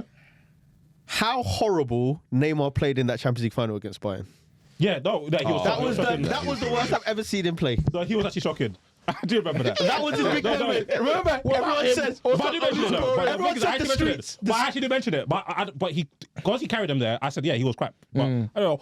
But are you going to mention Gerrard's scoring an own goal in the final against Chelsea? Or Gerrard's back pass to Henry? Or his back pass to Henry? Or Gerrard's slip against Mbaba? The pain I live with that slip is enough for everyone. I don't think you guys understand. In terms of hate watches, dead or alive, That Chelsea one. The Chelsea slip, Mbaba, top 3 hate watches. That game was crazy because going in, like, Chelsea had to rest players and people. Yeah, because of the Champions League. And then people say, oh, Mourinho. We needed to draw, bro. Yeah, That's Mourinho it. has We no just didn't need respect. to lose. Yes, And Chelsea Mourinho crap. Mourinho has no respect. Christiansen Like, that we got a bug. when on he the- scored the celebration, he was in the gilet, the tracksuit. Yeah, He even brushed his hair. yeah. He's like, listen, man, we're all sick, man, but we beat you, though. Yeah. We beat that meant do you more. know- That meant more. I've clocked, I think 3 of my top 5 hate watches are Liverpool. Well, Another Atletico 2, one. Atletico that was only an all-timer because of Twitter. Twitter made it so peak. They were talking And another hate hype. watch was Liverpool 3-0 against Palace. Oh, Seeing beautiful. Luis Suarez in tears. Bro, Beautiful. I could have ran a fucking half marathon. Do you know why that That was wasn't a the hate week watch? after. That was Yeah. the week Do you know after. why it wasn't a hate watch for me? Because they need to win like 7 or something. But we were trying. We went 3-0 up. We went 3-0 up in like 40 minutes. I know, And then Suarez was like, yo, give me this ball. We're going to do this. No, but it's the fact that they ended up drawing as Suarez was crying. Yeah, that was beautiful. But see, the Arsenal, I think we spoke about it before. Which one? The Arsenal Olympiacos. The Europa. Europa League. And our group chat was empty. And it was just me, Meads, and Morayo It was crazy. going back to back with voice notes. Because it's them ones where you're like living your evening and you're like, oh, what? Did you not lose to Olympiacos? And then somebody like Lewis going like, yeah. And that was it. Hold on. That was it. What did the do? You motherfucking shit. And you know what's the funny is when people aren't responding, but then you you check the note and they've listened to it. Because, listen, when you insult me, it's like a booster. Because I know what I'm paining you. But number one, bro. actually, is because do you know when you see everything build up, yeah? Because remember, Arsenal, they kept on getting whacked by Bayern Munich. Yeah. They went for like a 4-year stretch where they either drew in AC Barcelona. Milan, Barcelona, Bayern Munich. Yeah, what the what? No, the goal that says, "Barry Faith, I'll whack your bum." That's the best happened to them. You do me the second round, I'll whack your bum. I'll whack your bum, fam. It's a shot, yeah. I'll whack your bum. Yeah. So they finally draw Monaco. Yeah. I remember it. I remember tweets. Matt was saying, I'm looking at EasyJet. Flights to Monaco, only £100. Okay, cool. Oh, man. I remember Monaco, I didn't think they had their back 4. Bro, instantly 2-0 down.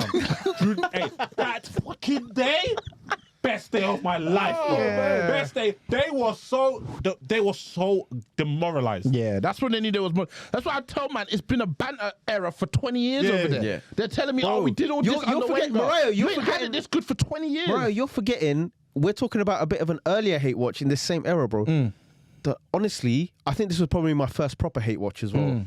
The loss to Birmingham in that final. It's an all-time classic. Yeah, I thought uni. I was at uni as well. Yeah. Honestly, I was just around. when he was on the floor. Kashani just slapped his head as he was running past. Hey, you know what? Zig it. Arsenal have had a few. And do you know what? This was in the peak of the specialist in failure. No trophy for years. Yes. We're finally going to do it again. Blah, blah. Oh, my That goodness. was a banter club. F it. Bro, That when was the a banter club. 6,000th game or something. And then Mourinho. And Mourinho gave him 6. Do you see Mourinho? Yeah, and then he left before the game ended. And he He's pushed I Mourinho. went- That was when he pushed Mourinho as well. He left before the game ended. I had to call my wife because like she wasn't watching it. You know, so I had to like tell her what happened. Mourinho Oh, so was your nasty. life's like not watching it. No, she's not watching it. Remember who got was it not what was that guy they were preparing to Kante? Coquelin. Yeah. Spin Beyblade by Hazard. He tried like jump and he somehow ended up like spinning around on the floor. Oh my God. Yeah. They've had some absolute ballistic ones. Or even last year, even the 4-1 against City, I don't think you know how much that meant to me. Oh, I don't think you understand how much that meant to me because you're talking too much. for all of them. And then the Brighton game at home. Well, that the one when three- Basuma was laughing at the end. No, That was Champions League qualification. That's I one. remember the Brighton, and the thing was, I'll give you, because remember in our group chat, Brighton were dominating the game, and then Leo was like, "Oh, they're doing nothing. They're just having the ball. I'm fine. We're fine." I'm like, Adjective club, I'm bro. like, what do you mean you're fine? They are literally You are under the cosh. under the cosh for the whole game. You can't play this for the rest of the game. It's like, oh, it's your genius fault. When we bring on Party, things will change. You brought Party, things will work. Do you know what? I've got a United hate watch though. It's a bit of a niche one, but I remember what the feeling it gave me Niche hate watch. is when you guys hate watch crazy. second leg. When you guys went out to Sevilla, and what Banega, what Banega was doing was crazy anyway. my God. And Pogba came on, and when he passed it off the pitch, my guy just rolled down the pitch. Honestly, I could have not eaten for a year. Yo, Like, that was it. That was so bad, oh my God. Bro, oh my God. Sevilla was Fire was getting dunked on my crazy. bed, Oh, man. There was one was when Europa Bilbao fucking Oh popped yeah, up yeah. on the- Oscar de Wait, Marcos. when We never Hierro was saw- there. We never I've saw. never seen a team pop United. We got Lorente and them, innit? Oh my God, no, big It was insane. That level popping at Old Trafford, I've never experienced was it. mad. We got fucking Guys were going dunked on. do like Dunked stepping on. past Rio like steppers. It was mad. steppers. It They was came to mad. Old Trafford with the big tins and Well, like stepped all over us. DeMarcos, I think it was one DeMarcos like 1-2. Oscar de And Marcos. you let it away. And I was thinking, can we bring it away? We got dunked on again. Man, Bro. listen to For it. no reason. You are you are lost, not me. Yeah, that was a you man lost at me. No, really the king of that, because even when we had the headband, we got packed in away against City. Man scored a free kick for like 500 yards. Yeah. He's like, bro, You man but I did my best. Yeah, man. yeah, Even then on ask the him kickers. after- His son got the same genetics, bro. Yeah, we lost 4-3. Lost 5-4, scored 4. Comfy. What a legend. Apparently he's good. Apparently he's Even actually good. Ronaldo's documentary, I've watched, not Ronaldo, his girl's documentary, I was watching my missus. Yeah. Oh, And watching Georgina, really good- yeah. So she went to go pick up one of Cristiano's sons. She's like, oh, what happened? We lost 6-5. I scored 5 though. That's what I'm talking about. That's what I'm talking It about. means more. It means more. It That's means what I'm more, talking yeah. about. Last couple of questions. After losses to arguably inferior national teams, what will it take for France and England to realise their cowardly managers are wasting the talent at their disposal? I think we've spoken about that. Yeah, Like, They're getting far in tournaments. Yeah. Nothing. Yonko Abs, can you predict which players will leave Liverpool this summer? That's for you, Mush. Who will? Yeah. Will and want are two different things. Will. Here. All the big Here's Will. names. I think. Salah's gone, bruv. Just say it. I don't think so. Salah's gone. I think so? I think he's got. I should have put him for Saudi, but he's They're gone. offering him a crazy bag, innit? Yeah, bruv. He's done all he needs to do. He's gone. I think Diaz is gone. Do I think Diaz is He gone. can't leave, bruv. He can't. His father's My tied to guy's your not club. doing anything. And him and his dad are talking about your bosses and PSGs and stuff like that. Are they? Go, bro. He's saying it like we're going to be begging him to stay. Fair enough, Him. man. Any of your midfielders? Got a lot of bods in there, man. No, but the bods are all pretty new, though, isn't it? But there's a lot. Thiago's gone, obviously. Yeah, makes That sense. doesn't even count. He's No, he's fair not fuck, here. bro. I'm interested to know what you guys think of this Trent thing that's slowly bubbling. Trent to Madrid? Nah, it won't have enough legs. Thing is, like that type of move historically doesn't happen. Yeah, it's Where, not gonna like, happen a straight top away. boy, Yeah. academy boy as well, And a good team. in a good team that just doesn't. Why Tend would to he happen. leave? It doesn't tend to happen. I If he, love it though. if he leaves, he's on a brand thing. Like he's trying to take the TAA brand global. The thing is, people are talking a lot about this, like Klopp leaving as like a mad Exodus. crossroads moment. Do you think it is? The only reason why I don't is like the transition, like Klopp keeps talking about, like I'm leaving this really good team to the Right. next manager. Yeah, it's not kind like of when thing. Fergie left. Yeah, it was like yeah. Fergie was an egomaniac thing, innit? Like my guy bought players. Man was there for 20. I don't like what people say about this Fergie. How many No. times you went to rebuild the fucking team? No, he how shouldn't. many times? He No. I'm Keep saying going, like the keep going. Van Persie buy. It was like this is for me. Yeah, don't worry about what's happening in the This is it, future. yeah? This is it. Everything's for me. I don't think Klopp's doing that. I'm not saying he deserves more credit for that. I'm saying the manager's coming in with good things. This Virgil thing, people are weighing it a lot. I think Virgil just said. Stain.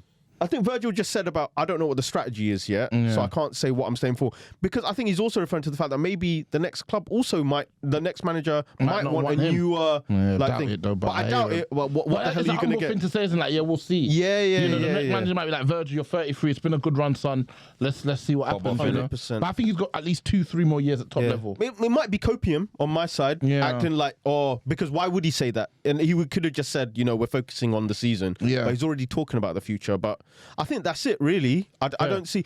I think I'm interested more in who's to come in and where does more. You want it to be Xavi. Okay, You need it to be Xavi. Oh, I thought you said Xavi. No, they need it to be Xavi. I think some things need to move on a bit. I think we don't play with wing backs that maraud forward anymore. So Andrew Robertson's a bit dated.